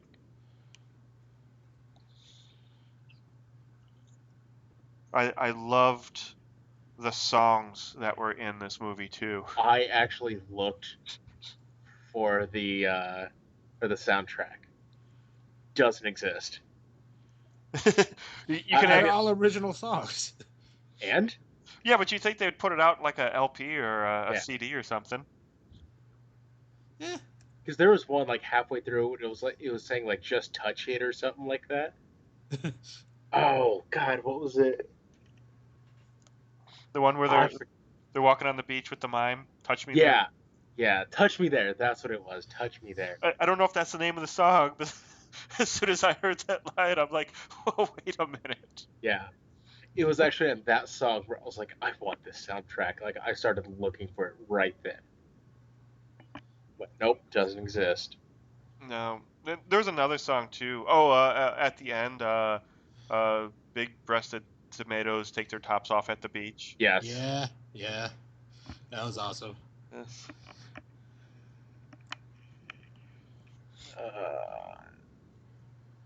So I don't know who was writing their music or how they came about to do that, but that was genius.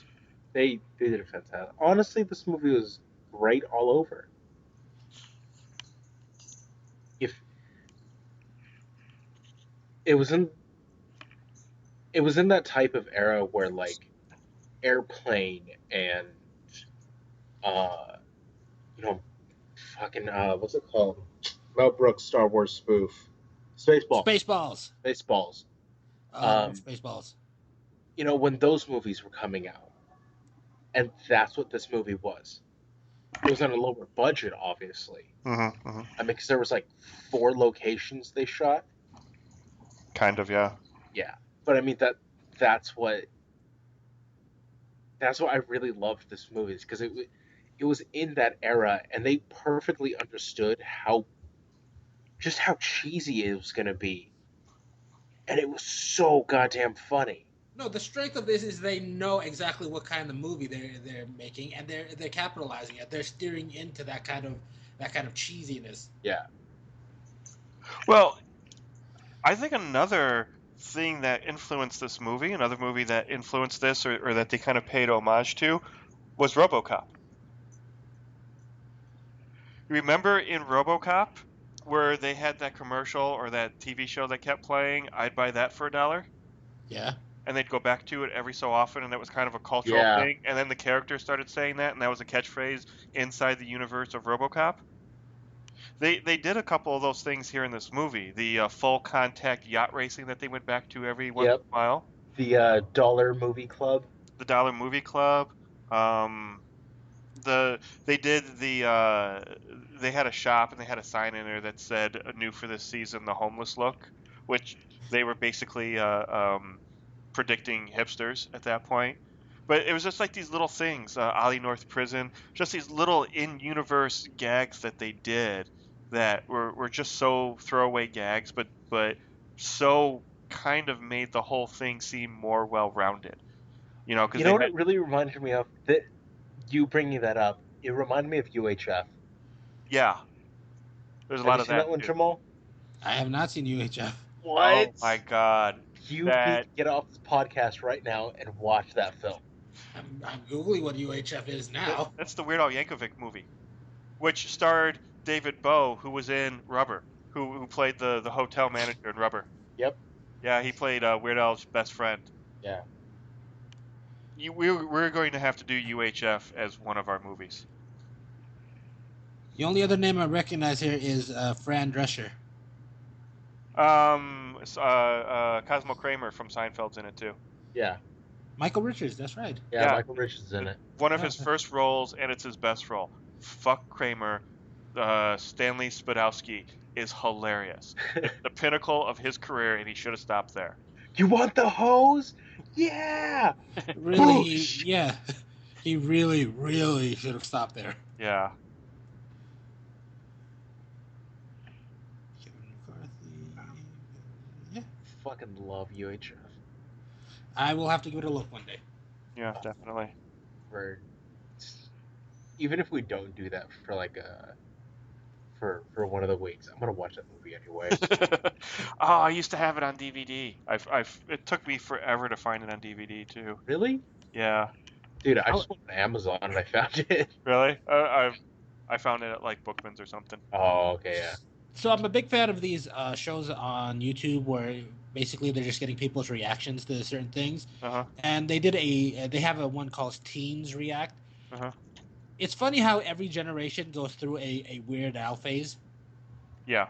Because he gets popular for one set of teenagers and they grow up with him. He kind of goes away for a little bit, and then a new generation finds him, picks him up, and he's popular again. Like I came into his brand of humor with remember the Gangster Paradise video he did? Yeah. Yep. Amish Paradise. That's Yeah. when I first discovered him. And then he went away after that. You know, he got in a little bit of trouble with that one. Yeah, he did. Coolio didn't want him doing the song or doing a video or something, and his people, Weird Al Yankovic's people, told him they had the okay to do it, which he doesn't need.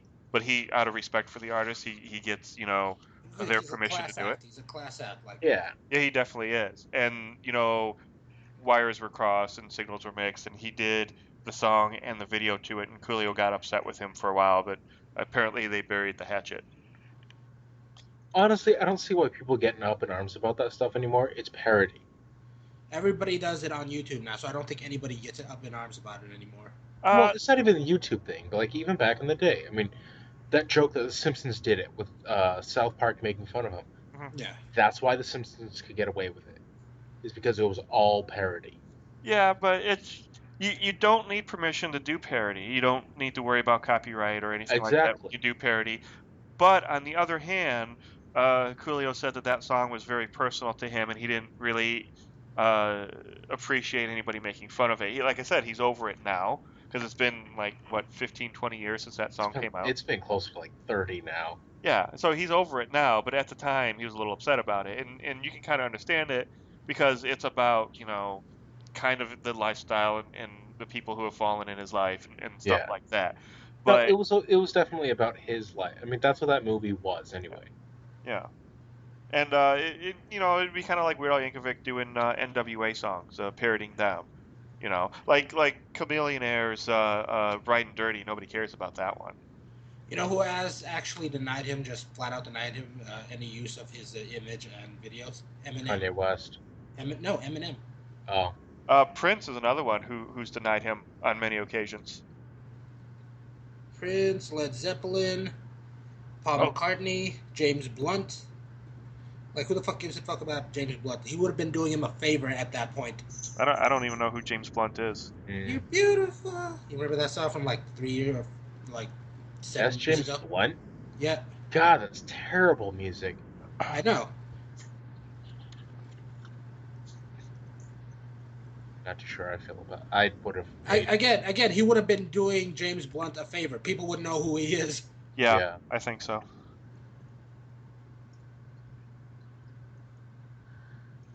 One of my favorite Weird Al parodies is the one he did of the "Party in the USA" by Miley Cyrus. Where Oh God, I'm afraid to even look at that because there's a lot of. No, it's "Party in the CIA" and it's pretty. Yeah, that actually is a really good one. What was it? Because he came out with 6 this past year. 6 or 8. 6 or 7 songs this past year. Yeah. Actually came out with an entire album. What am I talking about?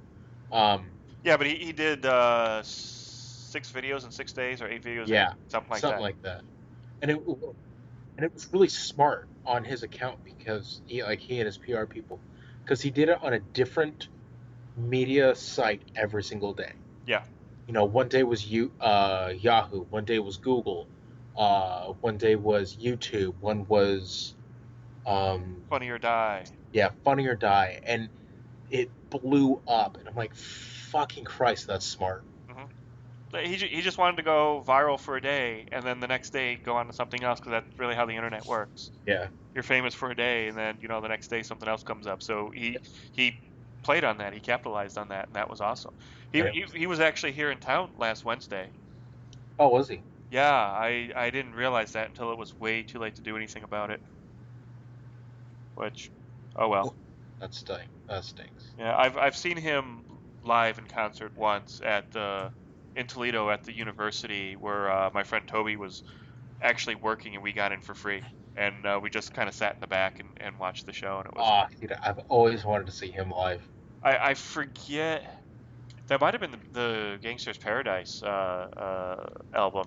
Yeah, that tour. That tour. I forget. But yeah, he's really smart in how he does it, and now he somehow he got into a 25-year contract or a 15 album contract, something like this, something just obnoxious, and he's finally up with that. Now he's just going to do songs and singles whenever he feels like it, whenever they strike his fancy. That's good, because he's an artist who is great, like decade per decade. Like, he'll do something fantastic, like this last album he released, but he does a lot of parody work. And I'm not saying that's all he does, but he does a lot of parody work. Mm-hmm. So when he does do something like this, when he came out with his last album, how many songs did he make fun of? 12? 13? Something like that, yeah. And they were all funny, and they were all good in their own way. And now he's just, the only thing I can assume is he's just going to wait again, wait for more songs to come out, and then he's going to do it all over again. Yeah, he's going to do it as a song comes out, and he thinks it's ripe for parody. He's going to fucking parody it. Yeah. Yeah.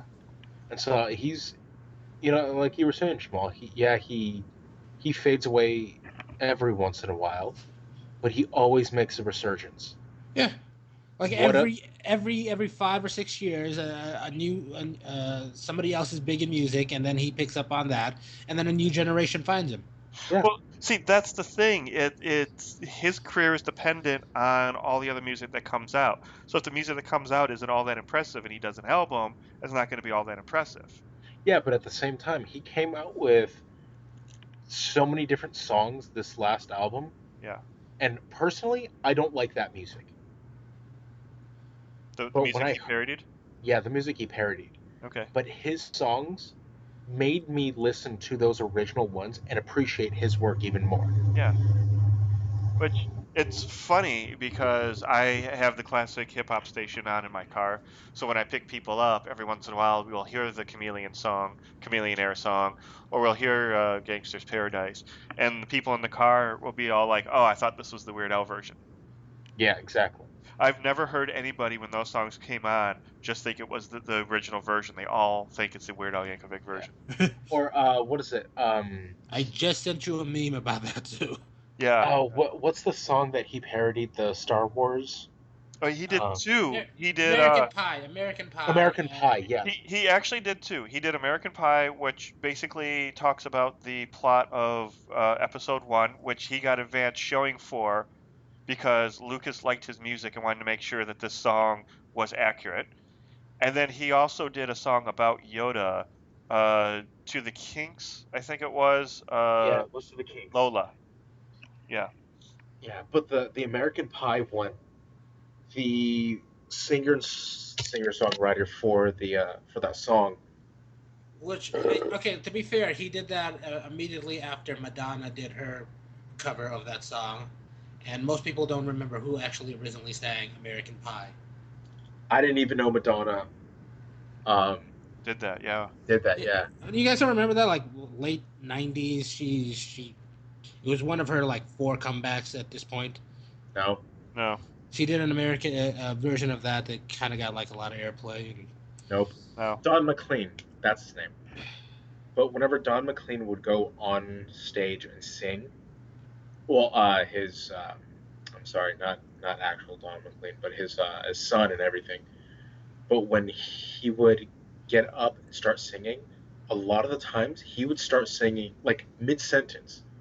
He would start singing the Weird Al version of the song, and Oh my. because everybody knows American Pie and everybody knows that Weird Al song, and it was just synonymous for him, and he would just sing it back and forth, back and forth. He wasn't angry. In fact, he was happy that someone could do something like that. You know, they could make his music into something different.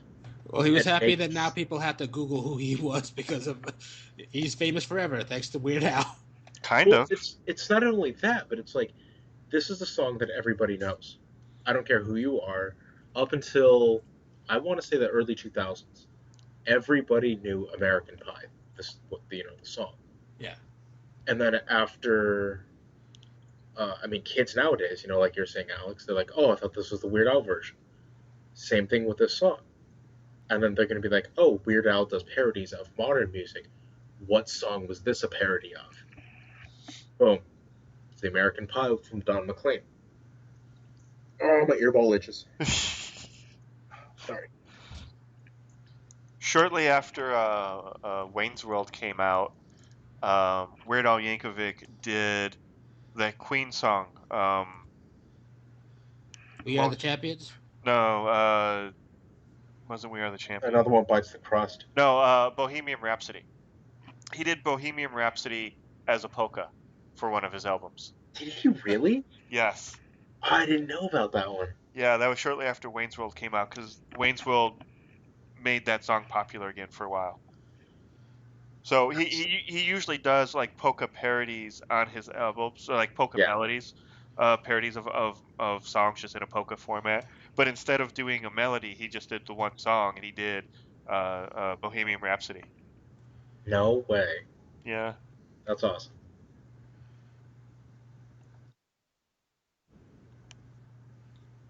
Do you guys know who Richard Cheese is? Richard Cheese. Yes. Lordy, no, I don't. Did you see the remake of Dawn of the Dead? Yes, I know who he is now. Okay.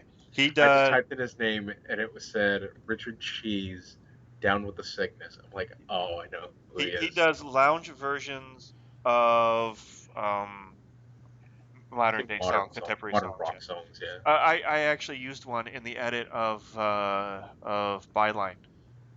If I don't, you weren't in the editing class for Byline. No, I wasn't, but I remember you were pissed off that day and you showed it to me.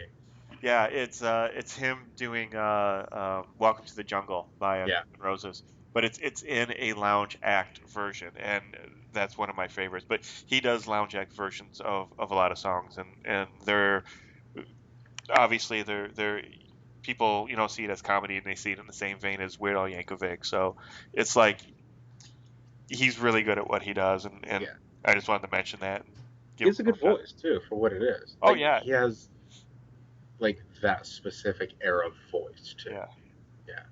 Well, he tried making it as like a legit singer, and for some reason he didn't get any kind of like contract or anything, or couldn't get a band together, or couldn't get a career going with that. So as a lark, he just started doing lounge stuff and found a career in that. That's funny. It worked. Shit. Yeah. But anyway, back to Tomatoes. Now, I noticed that there was some subtext to this film, and one really wouldn't think a film of this nature had subtext to it. But did you guys pick up in kind of the bigotry subtext in this, or the racial kind of things in this movie? Yeah, they were there. Yeah, I find it very very weird because I'm thinking that the tomatoes in this time frame were supposed to like really represent the Russians, and I'm thinking that's what the original movie was supposed to be too, because the Red Menace basically. Mm. But one can look at it as discrimination of any kind, and you can look at it in today's eyes. It You could almost see them talking about the tomatoes as being Mexicans, and saying that we have to, cinch up our borders from the tomatoes. And they almost kind of said that because they talked about people smuggling tomatoes in, uh, more like they were drugs, but kind of like how people are smuggled into the country sometimes. Yeah. And I just thought, for a movie, especially the movie of this caliber, and what it did, that it was a parody, and that it was a joke kind of a movie, that it kind of had those kind of subtext to it. And again, it's one of those things that made the movie seem more full, more well-rounded than what you would think it would be. Yeah. And I think that's why it honestly added more to it. Yeah, Because you have this racist bigot guy who hated them because of his past experiences. And then all of a sudden, his cousin or his nephew comes along, and he's able to sway him. And I think that was the biggest part of it, is that he was able to sway his uncle into thinking that they were no longer, the red menace kind of thing. They're our friends now, and that was a change in a decade too. yeah, yeah. You know, so Well, I think it was pretty positive at that yeah. point. That was a great letter too that he wrote to his uncle, carried off by FT. Yes. I love the read of that. He knows I hate tomatoes. I Yep. know you hate tomatoes, Uncle. But trust this one. That That was was actually really funny. Yeah. There's some brilliant writing in this. It's done And tongue see, in cheek. you really don't find writing like that nowadays. Those quirky little humor. Like uh, a while ago, I rewatched Airplane. You you can't find humor like that nowadays. Airplane is a parody of a very specific movie, and people say, and I've never seen the original movie, that the original movie that basically what they did is they took the script of the original movie and wrote jokes into it.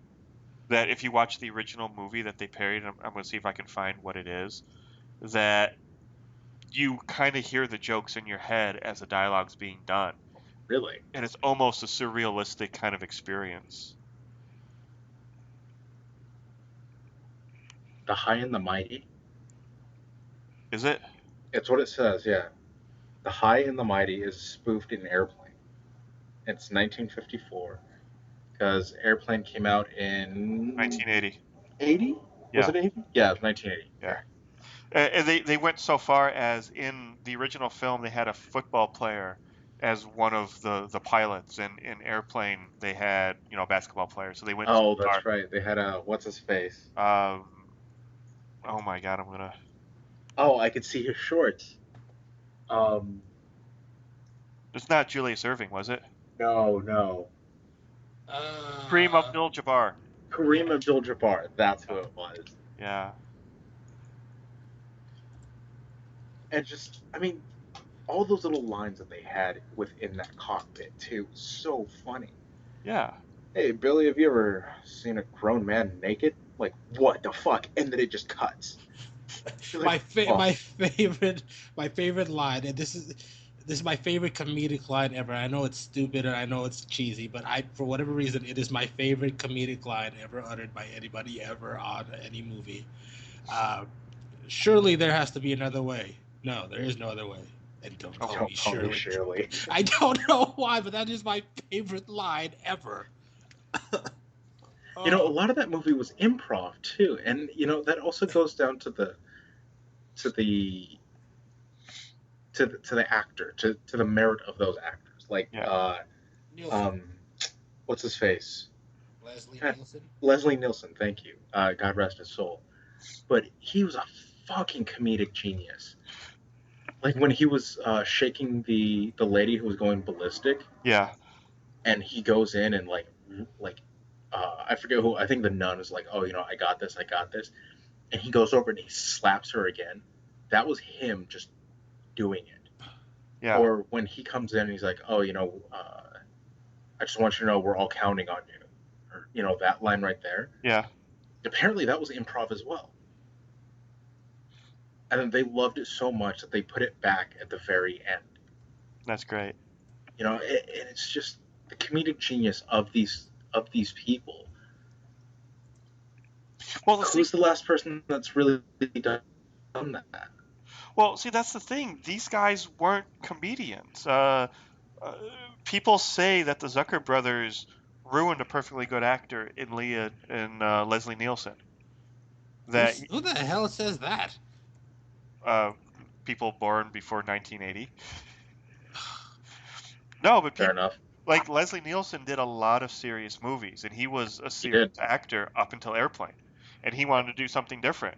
And I think he was kind of falling out of limelight, and somebody said, "Hey, do you want to be in a movie?" And he did it, and he did it very well. But Lloyd Bridges, Peter Graves, these guys, Robert Stack, these guys were not comedians.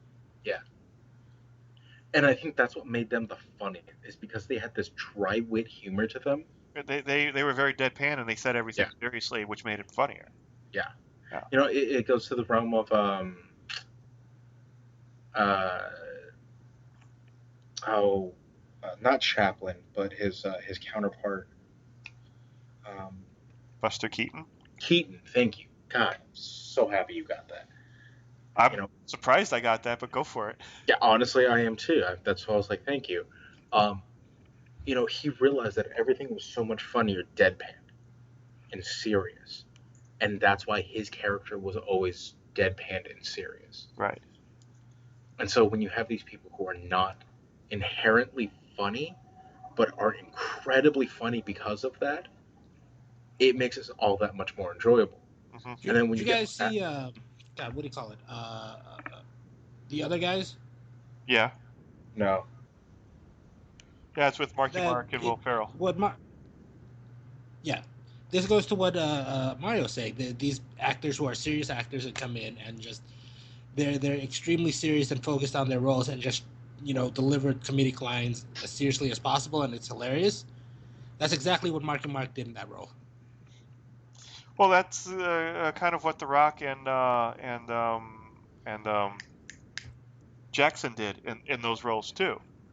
That they were kind of being themselves, and they were kind of being, they were kind of playing it straight, but they were still funny in it because the lines were funny, and the situation was funny. Notice that nobody else does anything after Tomatoes, by the way, except for Clooney. Well, I think the one guy died. You mean Gomez? Yeah. I thought that was a while later, wasn't it? Um,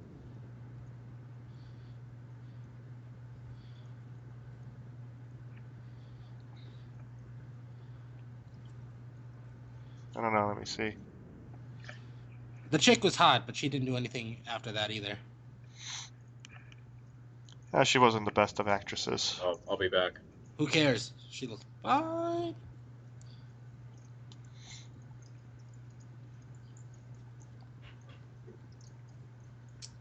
Well, I guess it was a while before he died. Let's see. What? Oh, no, wait, he's still alive. What? Apparently. Yeah, IMDb doesn't have him as being dead yet, and he has a movie coming out 2016. John Aston is still alive? Apparently. He outlived the second Gomez? Apparently. Raul Julian, yeah. Raul Julian was good too. But he outlived the second. Nice. Yeah. Yeah, you think they'll ever revive the Addams Family? You would, because lately I've been thinking like there's a bunch of stuff from back in the day that we love, like TV shows, franchises of the sort, that you would think they would revive at some point. I think it's not that popular anymore. They did a made-for-TV movie. They wanted to revive the Munsters. I saw the pilot. I thought it was really good. I did not like it. Really? Why not? I just, God, it's hard to explain. I guess I didn't like what they did with Frankenstein. Harvey? Was it Stanley or Harvey or something like that? The Munsters. Herman Munster. Herman! Got it. I didn't like the way he went. I was expecting more Modern Family, and I didn't get that. You know what I mean? Do you watch Modern Family at all? I'm hooked on it right now for some reason. No, I haven't seen that. I've seen every episode of the last 2 seasons. That's how. I can't recall the last time I've sat down and watched an entire season of anything, and I'm hooked on this show as of late. But I didn't. It didn't feel like the Munsters, honestly. They did go a different route with it. They didn't do straight up, situation comedy. But the Munsters was kind of a reflection of its time. If is it the Munsters? Yeah, how she passes out. Remember the beginning, the theme song, and she passes out to lunch to everybody, and they go on their way. That's a direct parody of, I think it's Leave It to Beaver, where June Cleaver gives everybody their lunches and sends them on their way. So the Munsters was a parody of, not so directly, but a parody of the family sitcom of the 50s. And I think what they were doing was continuing on with that idea of doing a parody of like Grey's Anatomy or like Desperate Housewives or something like that, making it seem more like a soap opera kind of drama, and disguising it as a comedy and as the Munsters. And I thought that was actually kind of an interesting way to go about it.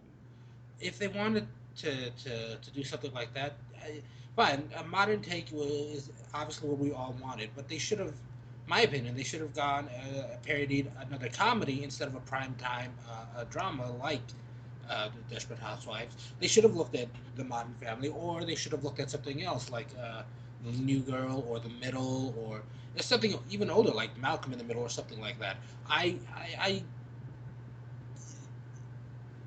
It strains me to accept that as just a sitcom when really that's what I wanted and was expecting, a sitcom. Well, they kind of did that. When did they do that? By the way, they cast the perfect grandpa. Yeah, they did. Eddie Izzard. Yeah, they kind of did that back in the late 80s. I think it was 87. Is that the one I'm thinking of? Where they redid the Munsters as a sitcom, and it was almost the exact same thing as the original 50s version, and it didn't fly. It wasn't funny. Nobody liked it. Well, an update is absolutely necessary. Yeah. And plus, I think that show would have benefited from just the look of it. Like if you had somebody come in with a decent looking like Frankenstein costume, like done with a Hollywood budget, that probably would have caught people's attention. Well, I think they were going with more of a like a Bram Stoker's Mary Shelley version of that family, because if what's Jerry O'Connell you don't see a Frankenstein monster there. You see a person, and then when he takes off his shirt, he's all stitched together. Yeah, and that bugged me. That really Yeah. bugged me. And then, again with the Bram Stoker thing with Eddie Izzard, with the long robes and the hair and the goatee and the nails, he really felt more like that old kind of like he stepped right out of that book, right out of that Keanu Reeves movie.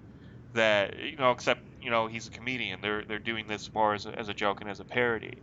And Yeah, I would it have killed him to like throw on a cape or something to him so that to really hammer home the humor that he, he's a caricature of Dracula, not actually Dracula.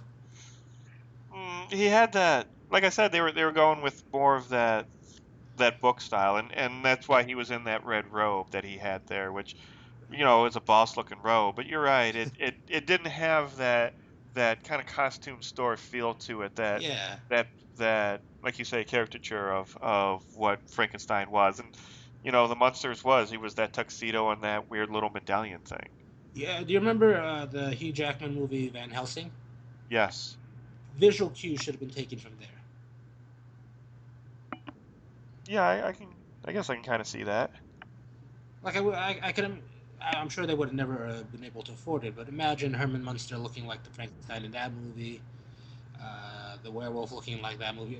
By the way, that movie is just my reference for the cool versions of all those monsters. By the way, Yeah, yeah, but they go with more of like the underworld version where, underworld and I Frankenstein, and they went more like that, which well, it's they didn't even go I Frankenstein. If they'd done I Frankenstein, I probably would have seen that.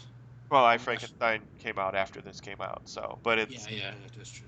but they kind of did that because I Frankenstein wasn't that traditional green with the neck bolt kind of thing. He was But he was still clearly a mix and mash of body parts. yeah, yeah, that would have been nice to see, him have like, a different colored hand or like more of a patchy looking face. I'm trying to remember what Herman Munster's day job was. He didn't have it. He was a night job and he worked at a cemetery. As a grave digger, that's right. Yeah, Because they were trying to fit in normal society, and that was always the that one step too far. I always thought at times that you were really beginning to suspend your disbelief. yeah, Oddly enough, that's my line. Not the fact that they were all these monsters and they had one normal kid and all of that. yeah. It was the fact that they were trying to live inside the suburbs. That was my line. Well, that was the whole joke too, because Leave It to Beaver was in the suburbs. They wanted to be that regular nuclear family, and they didn't understand what made them different. And that is kind of a sweet romantic thing Yeah. that it was just these people who were trying to live their lives and they didn't understand what they were different, and that is so relatable even in today's day and age that people from a foreign country who come here looking for asylum or looking for work or looking for school, they're that fish out of water. They feel like they're something that's looked down upon or something that's looked differently at. To that, I will throw out two other properties. One being, again, Modern Family, which takes the idea of the nuclear family and kind of like updates it, because there Right. is no the nuclear family is gone, or yeah, it still exists, but it's not necessarily the norm anymore. Families are different now. Like The nuclear family today is more like the Frankenstein monster, a patchwork of other families. a patchwork of other families, of other ethnicities, uh, of other subgroups and ages and things like that. And the other property I was going to throw out is the Fantastic Four, where for instance, this new movie fails in its main failure for me is that it deviated from what the Fantastic Four is at its core. It's a story about family. Right. There's something compelling about the family stories, and that's why they're always successful. Every generation has their modern family. Before this, it was, go back to the 90s. Remember TGI Fridays or TGIF? I remember that. Yeah. Yeah, one a family show after another, or a variation of thereof. For instance, Married with Children or Home Improvement. Right. Like there's something compelling about just telling those stories, and I think it's instantly relatable to the normal audience because you it's something we all draw upon on our own family experiences. We immediately compare and contrast our lives and our families to those we see portrayed on TV every week or in Yeah. movies. Well, that's basically where The Simpsons and the and South Park stems from. Yeah, And it's so much so that the characters in both of those shows are named after the family members of their creators. yeah. Yeah. Mario, you still there? He walked away a minute ago, and I don't know what's going on with him. What did you do? I hit the button that electrocuted him. You said something, didn't you? I hit the button that electrocuted him. Yeah, I have this whole kind of, Spectre Blofeld setup where I can electrocute you guys at any time. Nice. Thank you. Spectre? Yeah, Was that a James Bond reference right now? yeah. Nice. Blofeld is the leader of Spectre. And if you remember from Doctor No, I think it's Doctor No. No, it's Goldfinger, maybe. The first time we really see Blofeld and that whole thing, I, it's Thunderball. It's Thunderball. So the first time we actually see all that is this really cool kind of meeting room, and Blofeld's kind of up on a little bit of a stage, and you see the cat, you never see his face, and he has that little control panel, and he can electrocute people, and they parodied that in Austin Powers, where they tried to kill Will Ferrell off, and his character survived. But yeah, that was a James Bond reference. Do you know what I just realized, I learned the other day, and it kind of shocked me a little bit? They don't reuse. In fact, I think except for Casino Royale, they don't reuse any of the stories for James Bond. Like they don't just remake it. Like I thought that had happened. Like they would use the same stories over again and just updated them or rebooted them. But the only story they've ever repeated, well, there's two they've repeated, but is Casino Royale, and the second one where it was Connery's last one. Diamonds Are Forever. I can't remember. That was 72. That's when that he did You Only Live Twice. James Lesenby came in and did On Her Majesty's Secret Service, and then Connery came back and did Diamonds Are Forever. Yeah, Sean. He did the one Bond movie that didn't actually belong to the right company. Oh no, wait, yeah, that was Never Say Never Again, which was the remake of Thunderball. Yeah, it was just there. It is non-Eon film Thunderball remake. Never Say Never Again. Yeah. It was basically the same story told over. Yeah. With Sean Connery instead of who did Diamonds Are Forever? Sean Connery did Diamonds, but you're talking Thunderball was what Never Say Never Again was. Okay.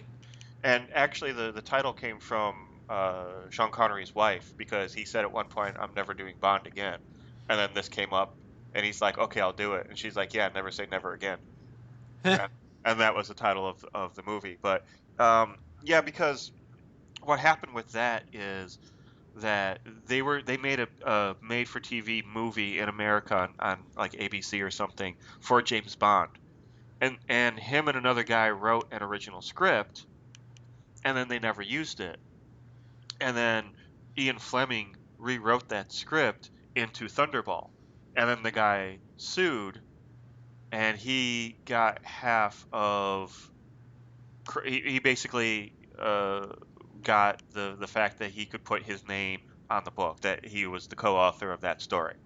And this lawsuit didn't come out until after the movie came out, and then he sued, and that's why Spectre kind of went away after a while, and why they were able to redo Thunderball as Never Say Never Again, because somebody else owned half the rights to it, so he was able to go out and actually make his own movie.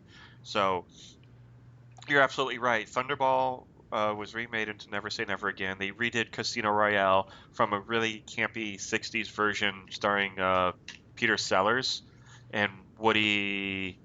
What's that director guy? Woody Allen. Woody Allen, thank you. So Woody Allen and Peter Sellers was in the original Casino Royale, and then they just redid that, and all of those were books that Ian Fleming did, and then they reused the plot of the one in space, Moonraker. for The Spy Who Loved Me. Really? Yeah, The Spy Who Loved Me came out first, and they used the Ian Fleming did not like the plot of the book of The Spy Who Loved Me, so he only sold the title instead of the plot for it. So they had to come up with original script. So they just kind of recycled one of his other books. And the idea was that they were going to do The Spy Who Loved Me, they were going to do a couple other films, then they were going to do Moonraker. And then Star Wars came out, and they're like, oh shit, we got to do something in space. So they did Moonraker. And if you notice, The Spy Who Loved Me and Moonraker are basically the same movie, except Moonraker takes place in space and The Spy Who Loved Me takes place in the ocean. And what it is, it's a ship that basically swallows up other ships. And it's the bad guys trying to make a utopia of followers and then destroy the world. One's on an island in the ocean, and he's going to destroy the rest of the world with water. The other guy is in space, and he's setting up a space station. He's going to destroy the planet from space.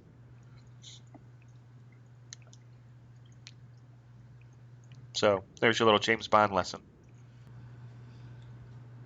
All right, so we should probably wrap this up, eh? Yeah. You still there, Mario? Yeah. You're lying down, aren't you? No, one of the cats is freaking out right now, and I'm trying to figure out why. Why is it freaking out? It's just meowing. Like, this is one of the only cats that's not vocal, and it's just going crazy right now, and it's honestly freaking me out a little. That's weird. They usually sense when somebody else is in the room with them. I'm the only one home right now. You think? Dun, dun, Henceforth, dun. why I'm freaking out a little. This is unfriended happening on Skype.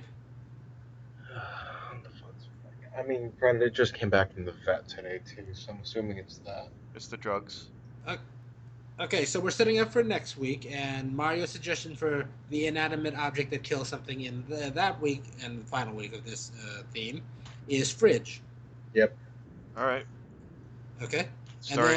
And then the week after that starts the new month of Action Month, I guess. Which is Alex. Alex, you'll be the first. You're going to pick the first movie. Do you want to wait till next week to tell us what that is, or do you have something in mind? Remember, it's got to be a modern one. Modern action. What do you consider modern? Let's go 05. Last 10 years. Last 10 years? Last decade? Okay. Yeah. Or Mario, do you have a preference? I was going to say Starship Troopers. Starship Troopers might fall out of that. Yeah, I know. That's why I said fuck. That is to action what the Matrix series is to space westerns. Oh. How is that movie not action? Because it's a sci-fi spoof movie. I don't think it's of what? I don't think it's a spoof. I think it's a spoof of like 50s cinema or that kind of like sci-fi or whatever. Okay. According to IMDb, Starship Troopers is action, sci-fi, war.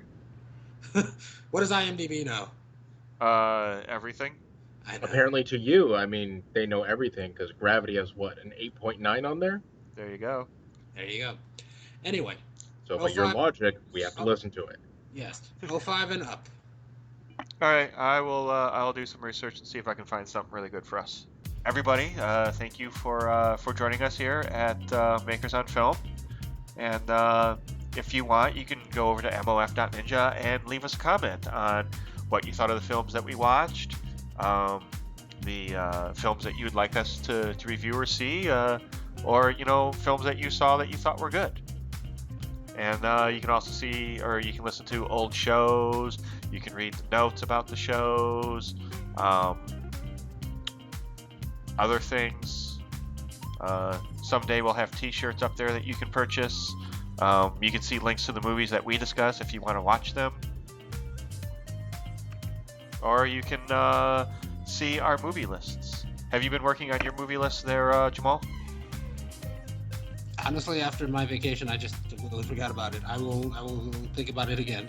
Okay. Well, this would actually be the good time to do it since we're going into action films. That think about it a little bit. Think about some of the things that you think people should see, and we'll throw it up on the website. All right. All right. Anything else you guys want to add? Don't put it in people's butt without warning. Or permission, I guess. Take everything we say with a grain of salt. Bill Cosby. And yeah, thank you for joining us. And we wish you a good night. Good night. Good night. Love most of you. Join the makers each week as they discuss film, TV, and pop culture. To learn more about them, go to mof.ninja. This is Sean Connery saying goodbye.